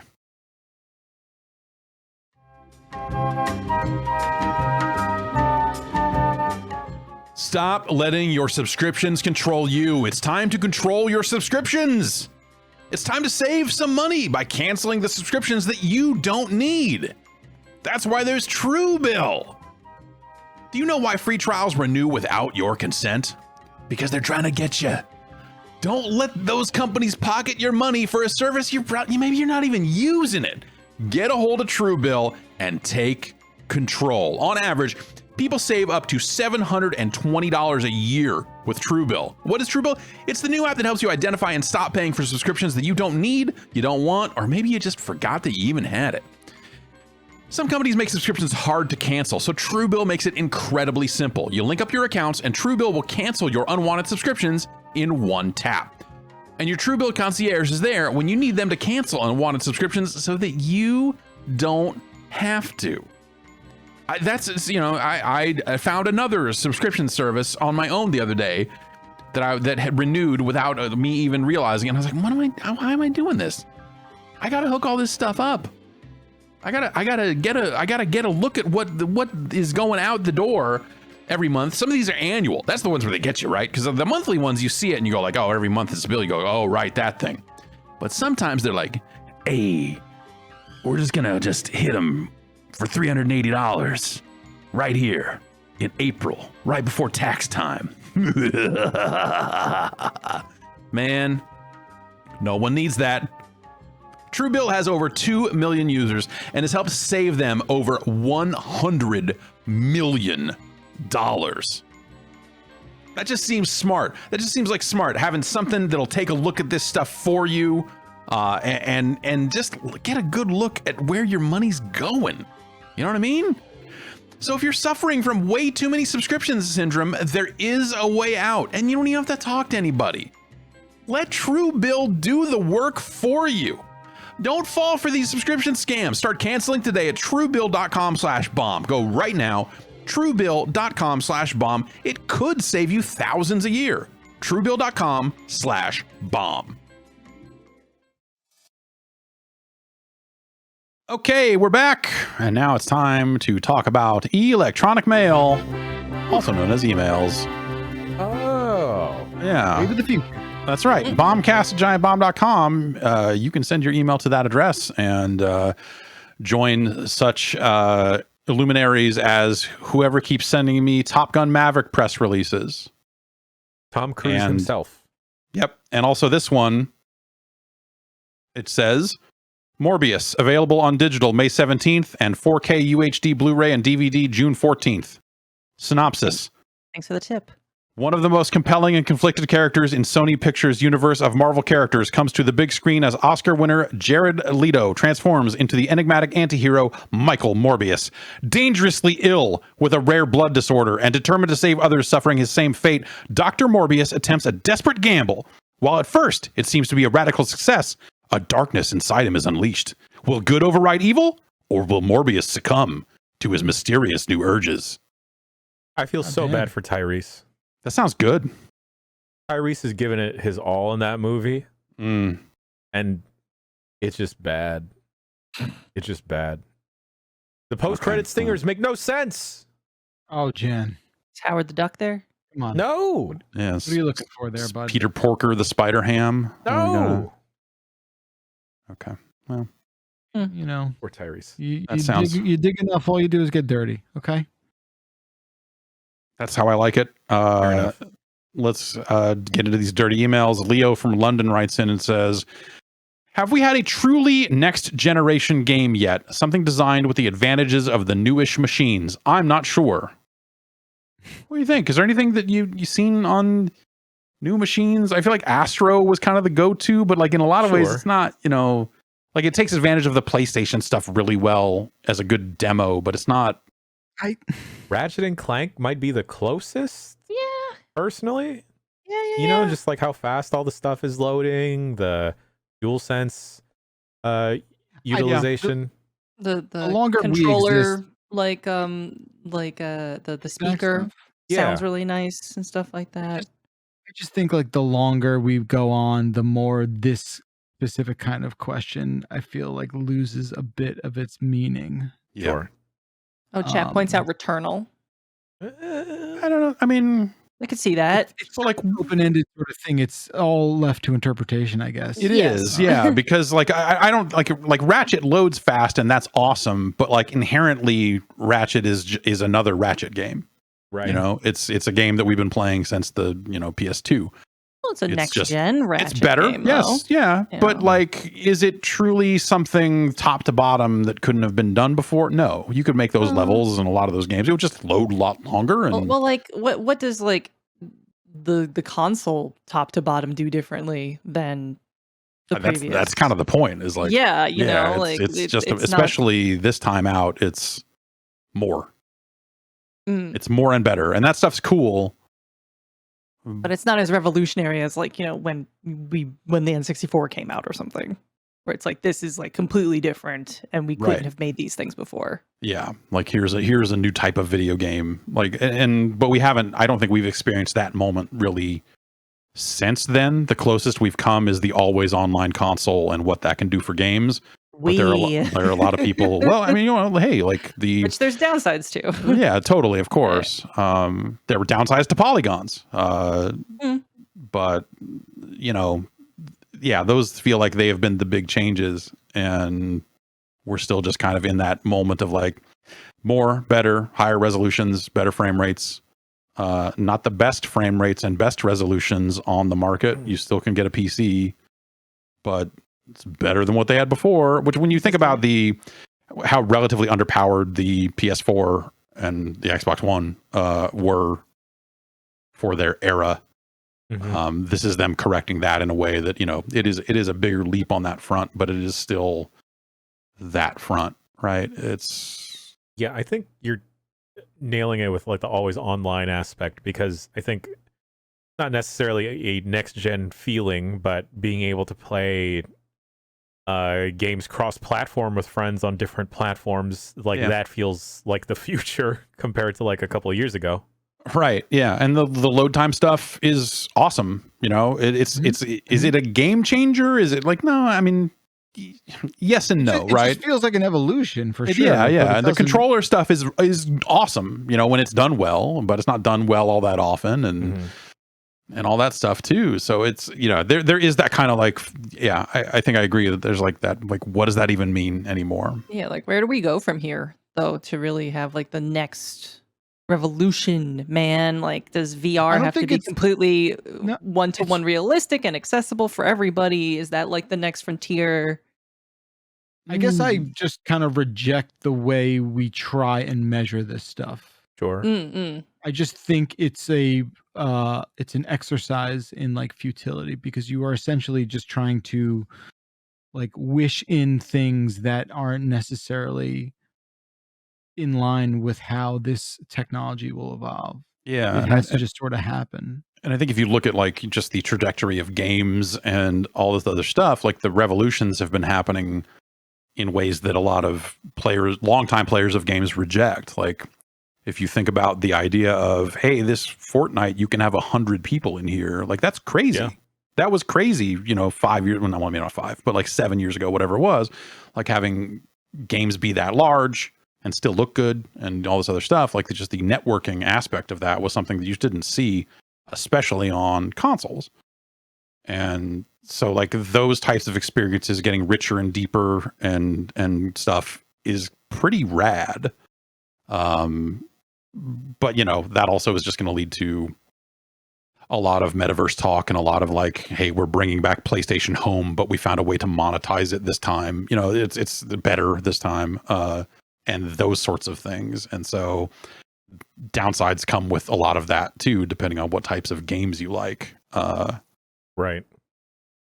You know, for a certain audience, something like Roblox is completely revolutionary. Something like Minecraft. I think it's the thing that we're seeing more and more of now is that idea of this is a game that players don't ever have to stop playing.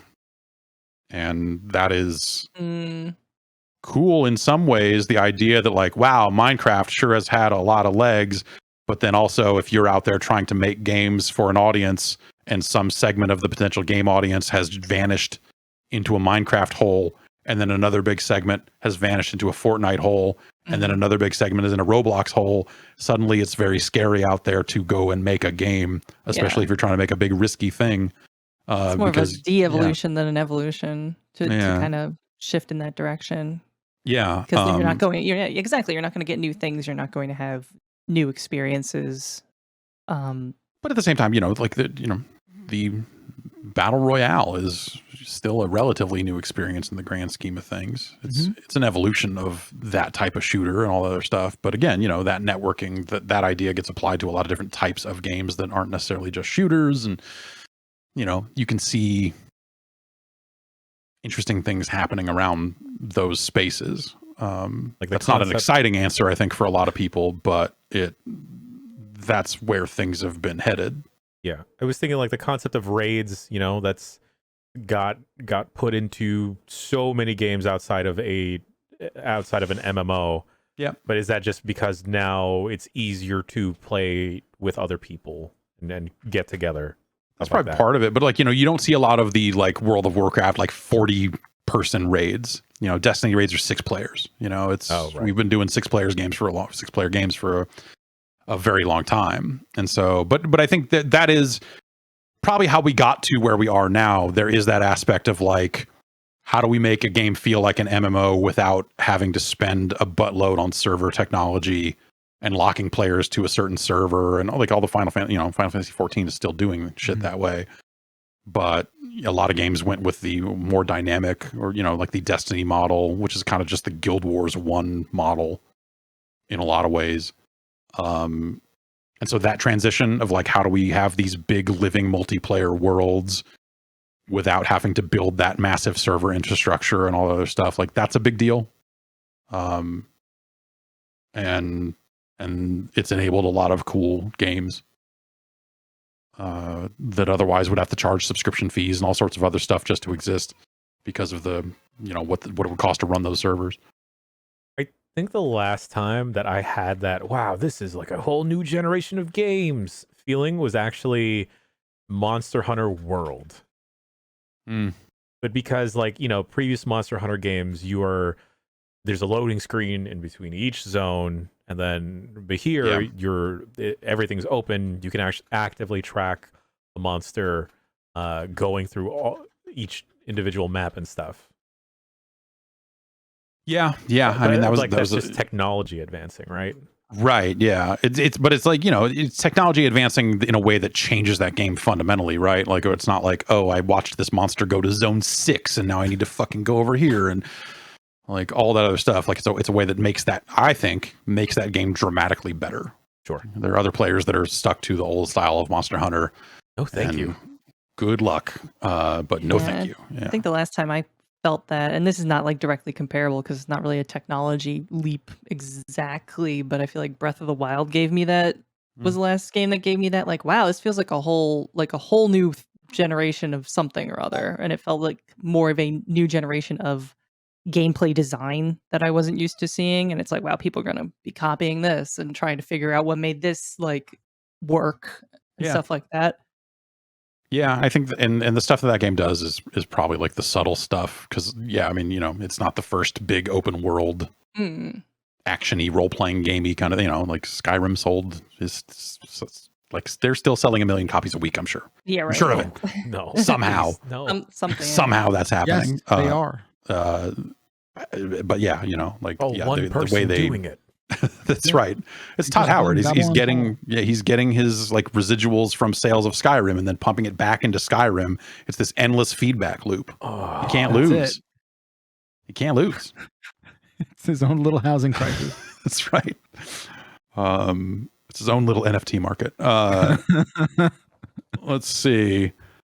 I'm mostly done with the crime emails. I mean, you might be done with crime, but I don't think crime's done with you. Yeah, it's every time I try to get out, they keep pulling me back in. Mike from Lakewood writes in and says, "I'm tired of hearing from all these rank amateurs." Oh no! How many of you have killed a man? This isn't a challenge, everyone. Please. Yeah. Write in with your murder stories. If you are the new Jack of GameStop managers, Jesus. Okay. let's get the facts out of the way. I was a manager at a GameStop for about 4 years, over 16 years ago, and I took the bastards for thousands. I mean, honestly, like thousands. What does that mean? Under 5 figures, or Yeah, like what are we talking about? Four Like PlayStation 5s would technically be thousands at that point, right? Let's get serious, okay?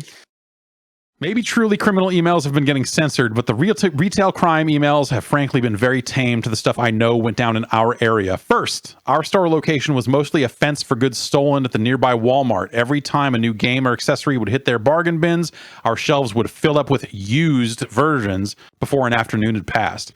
Our store was also routinely robbed by former employees every Christmas. Oh, well, at least they're, Yeah. timely. It's like, Earl, is that you? No. Hey, what's up, man? Hey, just to see how the kids. Yeah, stop by the house later. You're good. We were told after the first year we wouldn't be getting any on-site security, with the implication being it was easier and cheaper to just let us get robbed again and again, which we did. So I took my revenge. That is Yeah, that's so fucked insane. up. How like, when they say robbed, do they mean like at knife point, at gunpoint? Like how what kind of We don't have any details. is I this would a passive or assume. active voice kind of robbing? I don't know. feel like there's at the very least there's an implied weapon there, right? I mean, Someone Yeah. yelled. yeah, but also if it's like the assailant you've come to know and love, surely it's a safer robbery than the first yeah. time. Like I'm not going to shoot you, but I am going to shoot up this store. Like, I don't know. Just to scare you, but Right. Yeah, I might wing you. You never know. Anyway, my main grift was this. I would bring in a large stack of $1 bills for the customers who were trading in games for cash. When their copy of Madden 03 was worth a nickel, I would beat GameStop's offer private and have a large stack of extremely cheap games at the end of my shift. I would then trade those games in for store credit instead of cash, utilizing arcane email promotions and the loyalty program to increase my earnings exponentially. I acquired over $5,000 in store credit this way before the email promotions went away. Besides subsidizing my own already discounted video game purchases, I mostly bought Core 360s and Rock Band sets and resold them on eBay and to drug dealers or friends for drugs and cash. not in that order. Yeah. There you go. I could Thanks write for- another whole email about all the ways I stole from Walmart over the years, but I'll save okay. that for another day. Power to the gamers. Brave No to use offense your to this- name and location for this. Yeah. No offense to our criminal emailer here. You're very impressive with your crimes, but Yes. like there was a long stretch of time where taking Walmart for all it's worth was very easy. Like it was a very pedestrian act. I don't want to act like doing that was some Ocean's 11 ass achievement. Okay. There was a point where you could just like basically return anything to them and they would give you cash. Yeah, that was it more of an insane. Ocean's 1 type of caper. Yeah. It was just Ocean. And then look, with the GameSpot stuff, like GameStop, sorry. I don't know. I thought it'd be more than 5K. I was looking for like 100K. Yeah. That's a 100K. How long do you have to work as a manager to steal 100K worth of merchandise? I just one night if you do it right. Do you think there's 100K worth of merchandise in a GameStop right now? Mm. I don't think so. No. Unless you somehow steal like the door off the hinges and Games? sell it to someone. I mean, they still have like all these, 60 times whatever. Maybe not 100K. Who knows? 100K is a lot of money. 100K Yeah. worth of Funko Pops, That's 3 Funko Pops. You get the right ones. Not the ones that GameStop. Supermarkets sweep that shit. Just make sure you're stealing the right stuff. Scoop them. Yeah. I mean, Pokemon cards, sometimes they sell them. But, Not very often. Jesus, I'm trying to find Pokemon cards. They're never at GameStop. oh, if you needed someone, I got a guy. You got to go to Walmart and shit. Yeah.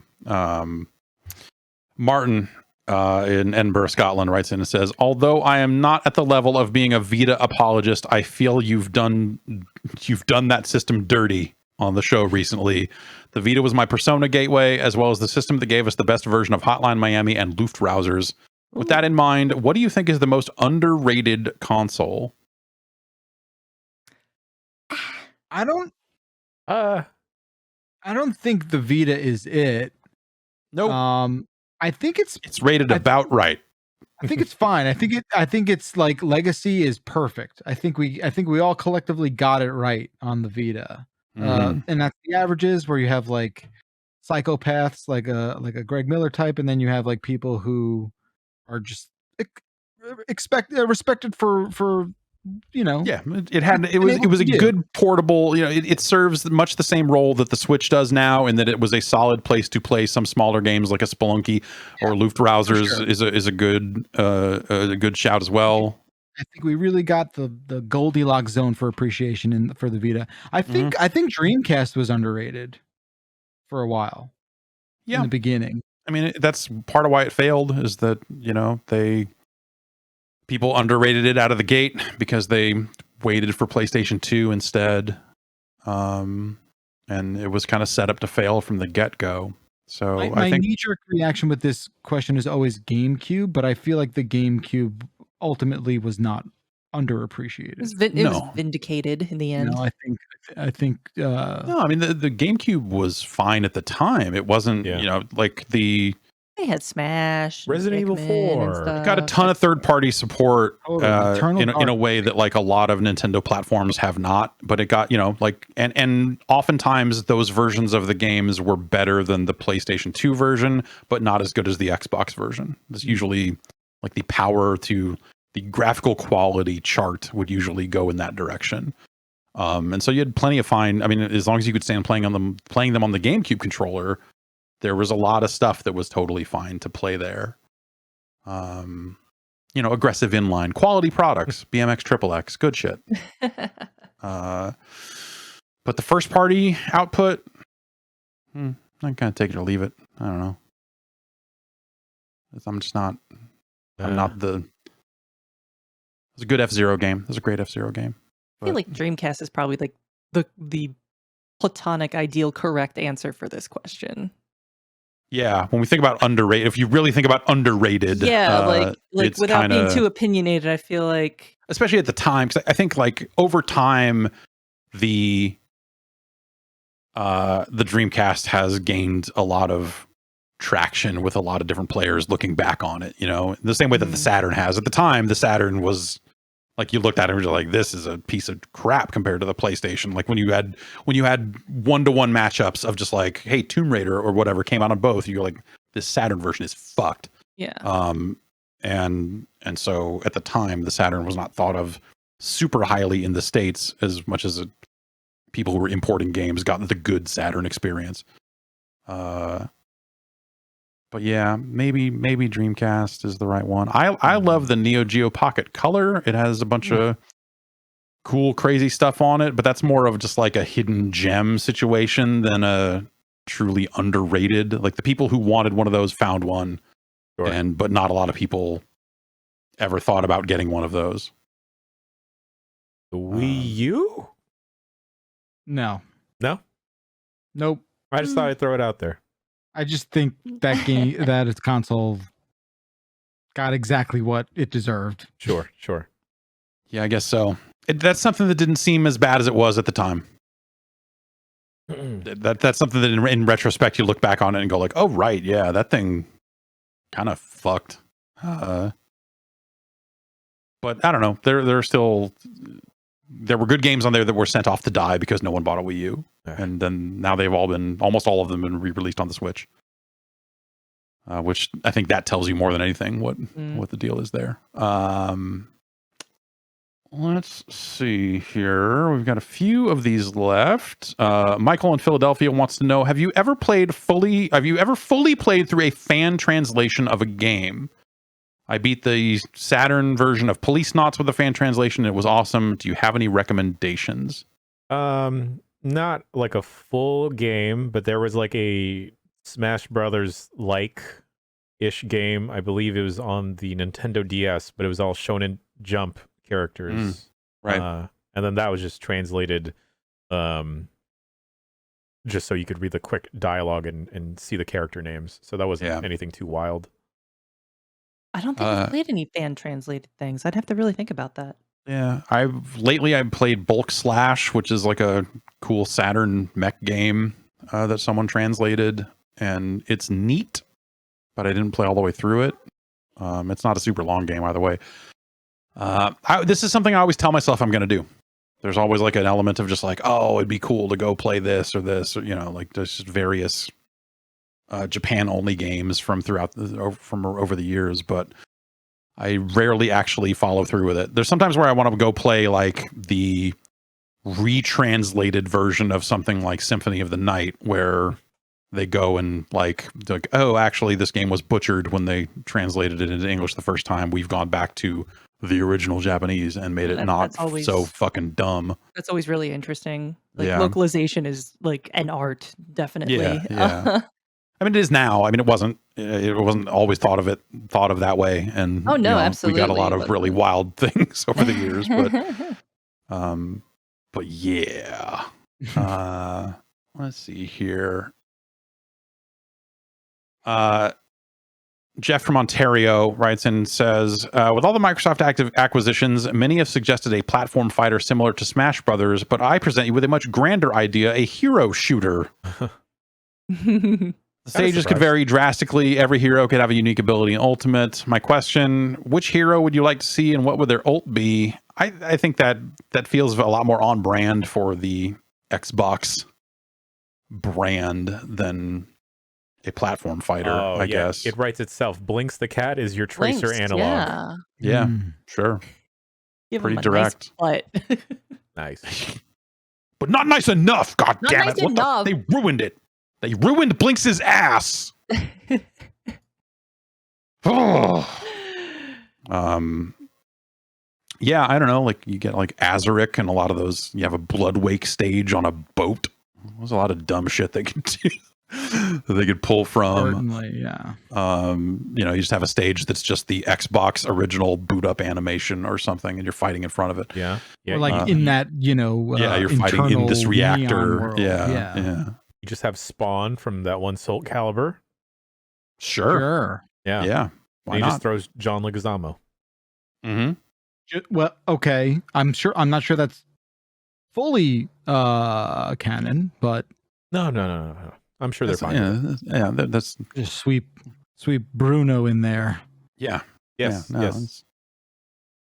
You could put the Spartan that appeared in Dead or Alive 3, Nicole, I think they named her. Yeah. Where they're like, we're putting Master Chief in Dead or Alive, but it's a lady. Whoops, we can't call her Master Chief. Hang on. Let's come up with some other Spartan idea, and we'll call her Nicole. Give me Dave Bautista as Marcus Phoenix. Sure. Yeah. And then is Conquer in the mix here? Yeah. Oh, yeah. Sure. It is now. You put a Banjo and a Kazooie in there at that point. Man. Mm-hmm. Oh. You put Mr. Pants from the rare classic It's Mr. Pants. Steve from Minecraft. Mm-hmm. Just drowns you in sand. Yeah. Would that be, or does he just dig a bunch of diamonds out and then wear armor, and he's just wearing diamond armor for the duration of the ult? Ooh. Or is he like Hanzo, right? That's the character's name in Overwatch. He just summons an Ender Dragon. Okay. There you go. Yeah. Boom. That'd be kind of cool. All right. Let's last email here. Sometimes we need to serve the greater good here at the Bombcast and answer some questions about America for people from around the world. And as such, Rezza from Cape Town, South Africa has written in. Rezza. With some questions. Number one. Rezza? Okay. I feel like these are written in there's a direction. These are number one. Do you really not butter bread when making sandwiches? Well, it depends on the sandwich. Yeah. And there's certain we use mayo a lot in that way, probably more than butter. Do you use butter in the way that we use mayo? I guess is the question I would ask back to I think our South African friend. The only sandwich I'm buttering is like a grilled cheese because you got to put something on there. Yeah. Yeah. And I don't like mayo, so I eat a lot of dry sandwiches. Yeah, Mhm. I just think like it's also regional. Last time Do I they was mean toast or No, It's like probably toast. not Like toast. sandwiches. yeah, Yeah. like right? I think it varies by where you go. First of all, if you ever have a sandwich at a restaurant, 99% of the time they're putting butter. They're in buttering that. it for you without you Like knowing. they are Yeah. doing it just to Right. make it, better. Lobster rolls. I don't, but Oh. I have buttered a sandwich before and been like, I don't like No, this. but Like they're butter on like what I grilling it got a into- turkey and cheese, and then there's a little butter. But yeah, if they're grilling it, if They're it's grilling hot, the then cheese- yeah, then you it's- end up with some butter in there. You're putting that bread on the grill, and you're putting some butter on there, and you're making that happen just to get it a little brown. Yeah. I don't know. When I was in San Francisco last, a thing that you get sometimes around these parts where I live is like a bagel and butter, rolling yeah. butter. Mm. I tried to do that in San Francisco, Oh, no. Yeah. and everyone was Not a like, thing. You don't "Sir, butter are your you bagels?" fucking lost? No. Are you lost?" I was like, Why not? Why don't you butter your bagels I don't in San know. Fran? Like I had 9 people look at me like I was crazy. 10 Uh, now. Yeah, It's 10, 11. I mean, Best topping it's- for a bagel is just straight up Well- fucking an inadvisable amount of butter. I would sure. I go both ways with that. I like cream cheese and butter Oh, equally. you're on a bagel. buttersexual. I see. Yeah, I'm butter curious. But yeah, like it just seemed like so insane to me that no one understood putting butter on a roll or a bagel. That's what you put on a roll, especially. Like Yeah. I was at a restaurant last week, and it's like I think a lot of places do that. Well, we're ordering, and they're like, "Hey, you want some bread and butter?" I'm like, "Yeah, of course I Yeah. do. Of course I do. Bring out a Absolutely. basket." Like, but they're talking about sandwiches in this, so that kind of like yeah, I sandwiches. think- I don't. Yeah. Mm.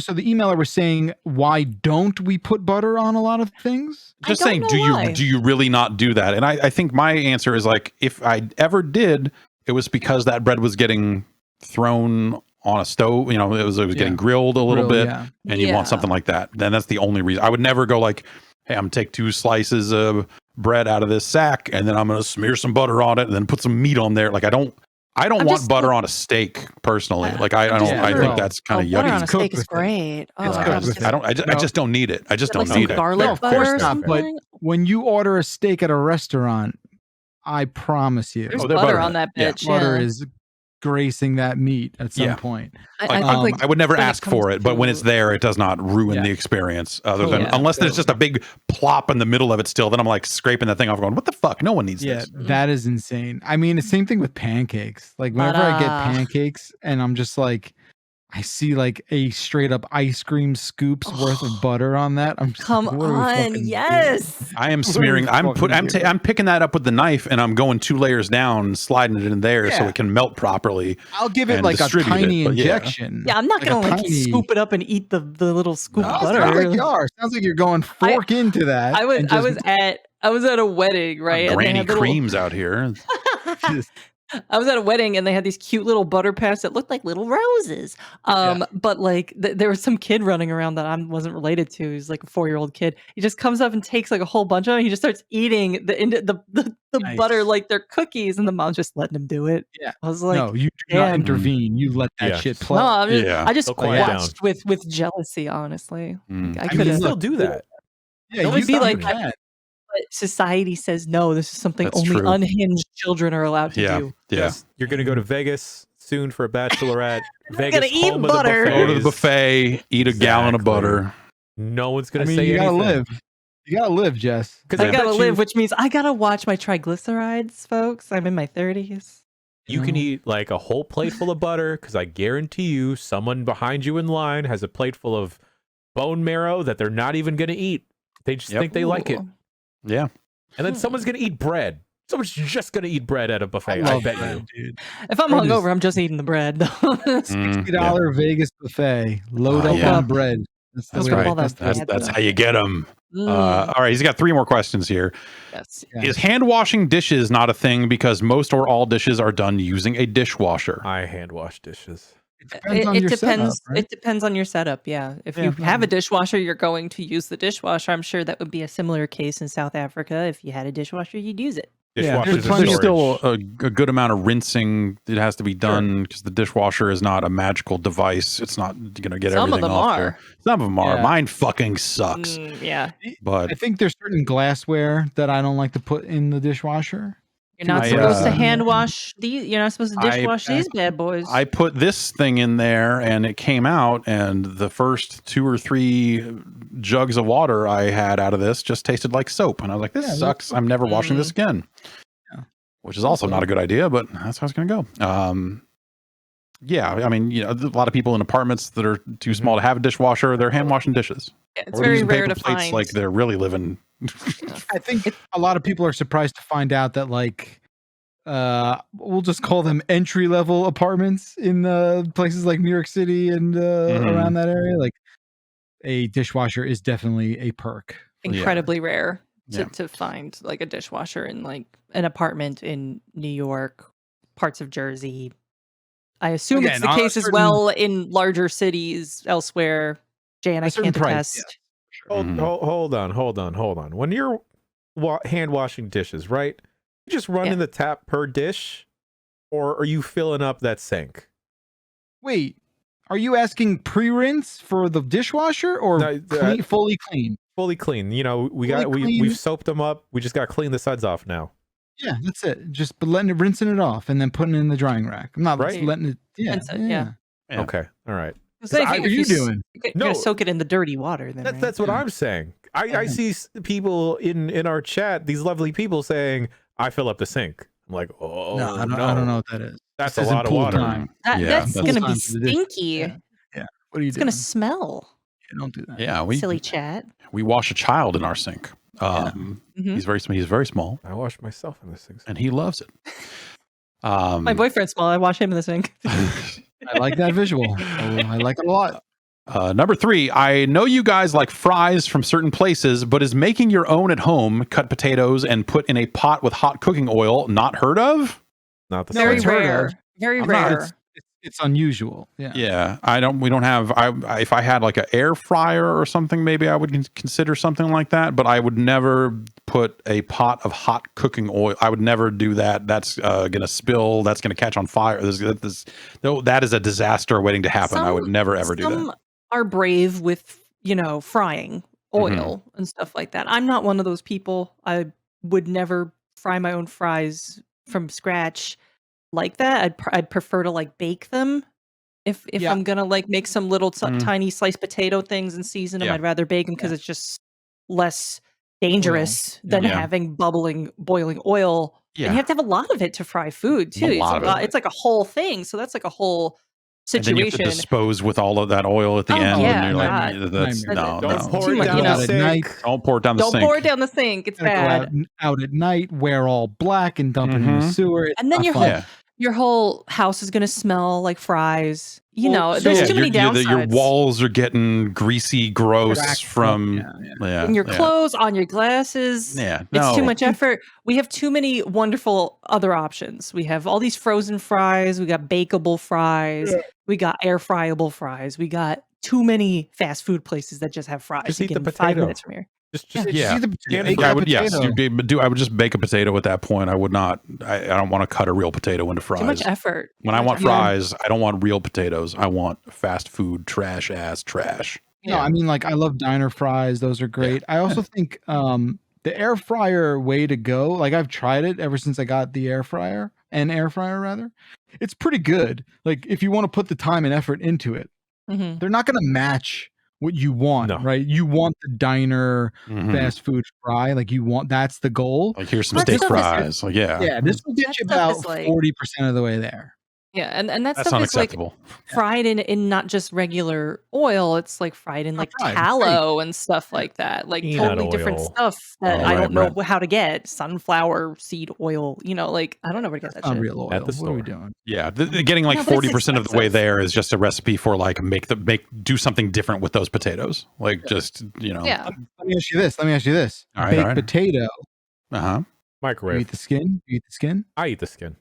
Fuck yeah. I'm like a Eat that 50-50. Like sometimes I don't. Sometimes I do. It depends on if I'm still hungry by the time I get down there. I'm Love not that huge on skin, baked man. potatoes though. I don't like sour cream. Yeah. Yeah. I don't like most of the stuff that people be like, I don't want chives on anything. So Mhm. Scallions, sour cream, butter, cheese, bacon bits. yeah, like Baked butter, potato? cheese, bacon bits. I'm there on that. yeah, I don't want sour cream. I don't want chives. I don't want most of that stuff. Hold Yeah. the chives, hold the chives. I don't like the crumbled bacon that they put on baked potatoes. Yeah. It I'm feels fine with like everything it else. Real feels bacon like or it like feels that- like dog food to me. Uh-huh. Talking about Bacon the bullshit strips. bacon. Yeah, Yeah. the BS Yeah, bacon. the bullshit bacon. I'm talking real chopped up bacon. Yeah. That's Actual fine. real life. Where are you gonna Yeah. get that? Who serves that? Or you get Make some your own bacon. bacos, some straight up bacon bits, and you just sprinkle those on there, or you just open that thing and pour it directly in your mouth and live Okay. the salted life. I do you do that with any seasoning? I do. I do it with two kinds. Which kinds? I have done it with bacon bits as a child. I was like, these are just good on their own. Let's go. But it's been decades. Do it with They're parm? both from what's up? You do it with parm? Parm's That's just not- that parm. doesn't That's count. just cheese. That's not really like I've done it, We're- but I don't. we're- I wouldn't We're too consider that close. We're too qualified. close to the New York culture. We don't get the shaky parms. The Crappy craft shaky Is that parm. why it's called Shakey's? What? Shakey's Shakey's Pizza. I don't know I what don't that know. fucking means. I don't know what. I've what never you're heard of talking Shakey's about. Pizza. Oh Yeah, man, I gotta that's- go have a spiritual journey after this. That I might- thought I felt that might empty be. because of Citizen Sleeper. I freebase the everything bagel seasoning. Yo. Yeah. What's up? And also, I don't know if salt. I'm pronouncing it right, but it's the Japanese seasoning that Trader Joe's Furikake? sells. The furikake. I love that shit. Furikake. Mm. Mm. Mhm. Hell yeah. All right. Sesame seeds are my life. If you didn't know. Sesame seeds is so good. Last question from Rezza here. Help again. We're helping out South Africa. It's a knowledge exchange. Are they opening up an American chain and they just want to appeal to as many people? Hopefully, as possible? yeah. I mean, yeah. Number 4. People do say the Giant Bombcast, the most American podcast. of That's all right. podcasts. That's right. We win the award every Sometimes. year. Sometimes it's a positive award. Sometimes it's a negative award. Have you ever heard of a Gatsby? It's food. No, No. it sounds like a drink. That's big. Do Nope, they I don't go know on what it to is. explain what it is? No, it just says, and what are your thoughts on it? I've never heard of a Gatsby. Never heard as, of a Gatsby. like So it's food. basically a fat cat. What's Meaning- a fat cat? Meaning it is a sandwich with like French fries rolled into it. Oh, a chip buddy. Oh, a Yeah. a Well, fat sandwich, but it- chip buddy. Yeah. But it's like, it's not a chip buddy, as I understand it, is just like butter and fries. This is like chicken fingers, chicken, what's it called? Hamburger, sausage. choi- Roll that up into one, and that's your thing. That's your Uh, sandwich. So bread roll filled with chips, aka fries, and a choice of fillings and sauces. Originated in Cape Town, popular throughout the Western Cape Province. I'd fuck with this. Sounds Oh, okay. I delicious. don't know. I'd You give just it have a a different look. name for it. I'd There's definitely like fuck with a this. there's a sandwich shop here in the Bay Area that does odd sandwiches. I don't want to say odd, but like Odd sandwiches. sandwiches with a bunch of stuff like that here. Come to my Ike's. sandwich shop of mystical oddities. Throw some mozzarella sticks in that Ooh. bad boy. Oh, Yeah, Ooh, exactly. ooh. You're fine. Yeah. Mm. Oh yeah. That all sounds fine. I don't know. Mhm. But a Gatsby, no. This is the first I have heard of it. mozzarella sticks is another thing I would never make at home from scratch. No. Yeah, Too I- much work. There's been times when I've been just like fucking down bad, and I've microwaved some microwave mozzarella sticks. Oh, yeah, those are fine. and they are what they are. But They're yeah, I'm surprisingly never gonna. okay. Yeah. I'm like shocked at how okay those frozen mozzarella Yeah, sticks are, especially they're- if you put them in the air fryer. I legit. don't have an air fryer. It's like Get it. It's a Just do we have a lot of conversations about having a real toaster or like a toaster oven / air fryer sort of thing, and real toaster wins out every time. And, toaster oven's so nice. and my wife says rightfully, she's like, you would fucking use it twice, and I go, yeah, you probably I'm right. telling you, Well, once you you don't realize cook though, right? once Yeah, I you don't realize really what do a you lot of can do with it, right? Yeah. Not what you can do with it, because all it really does is It's just a convection fucking, oven. Yeah. Exactly. But what it does, it sucks the moisture out of everything. Mhm. In a good way. Makes it crispy, right? Yeah. That's the problem with your microwaves, right? They Yeah. make everything fucking wet and gross.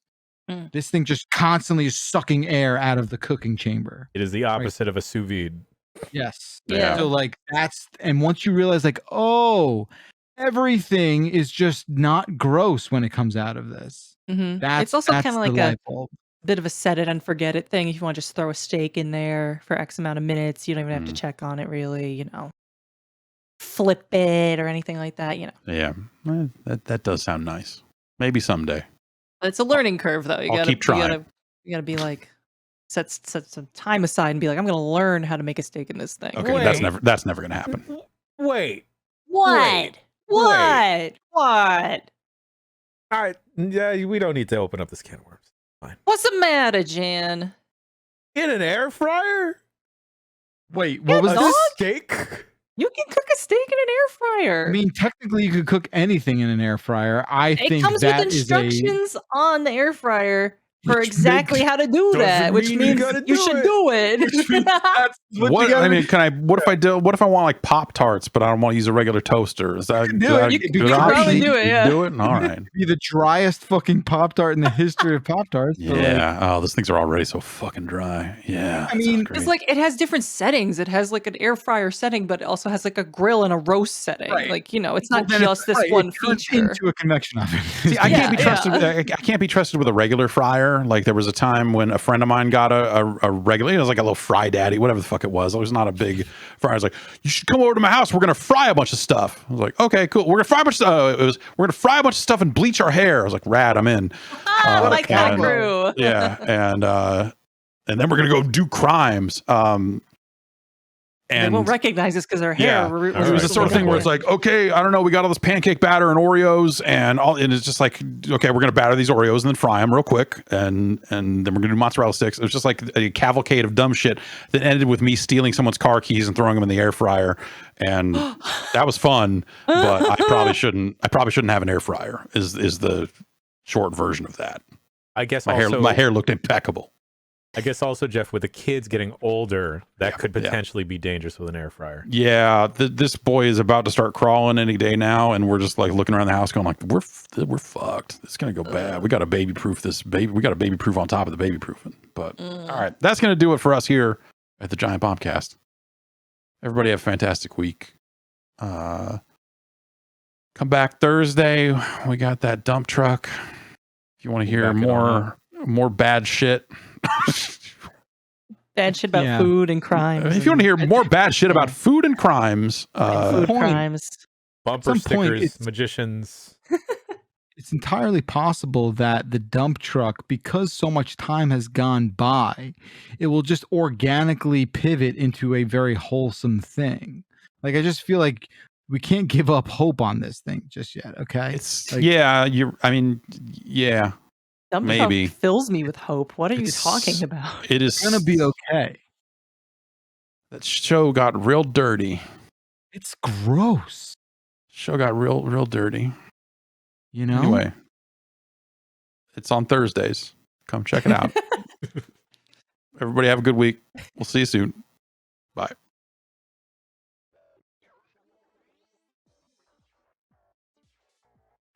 Thank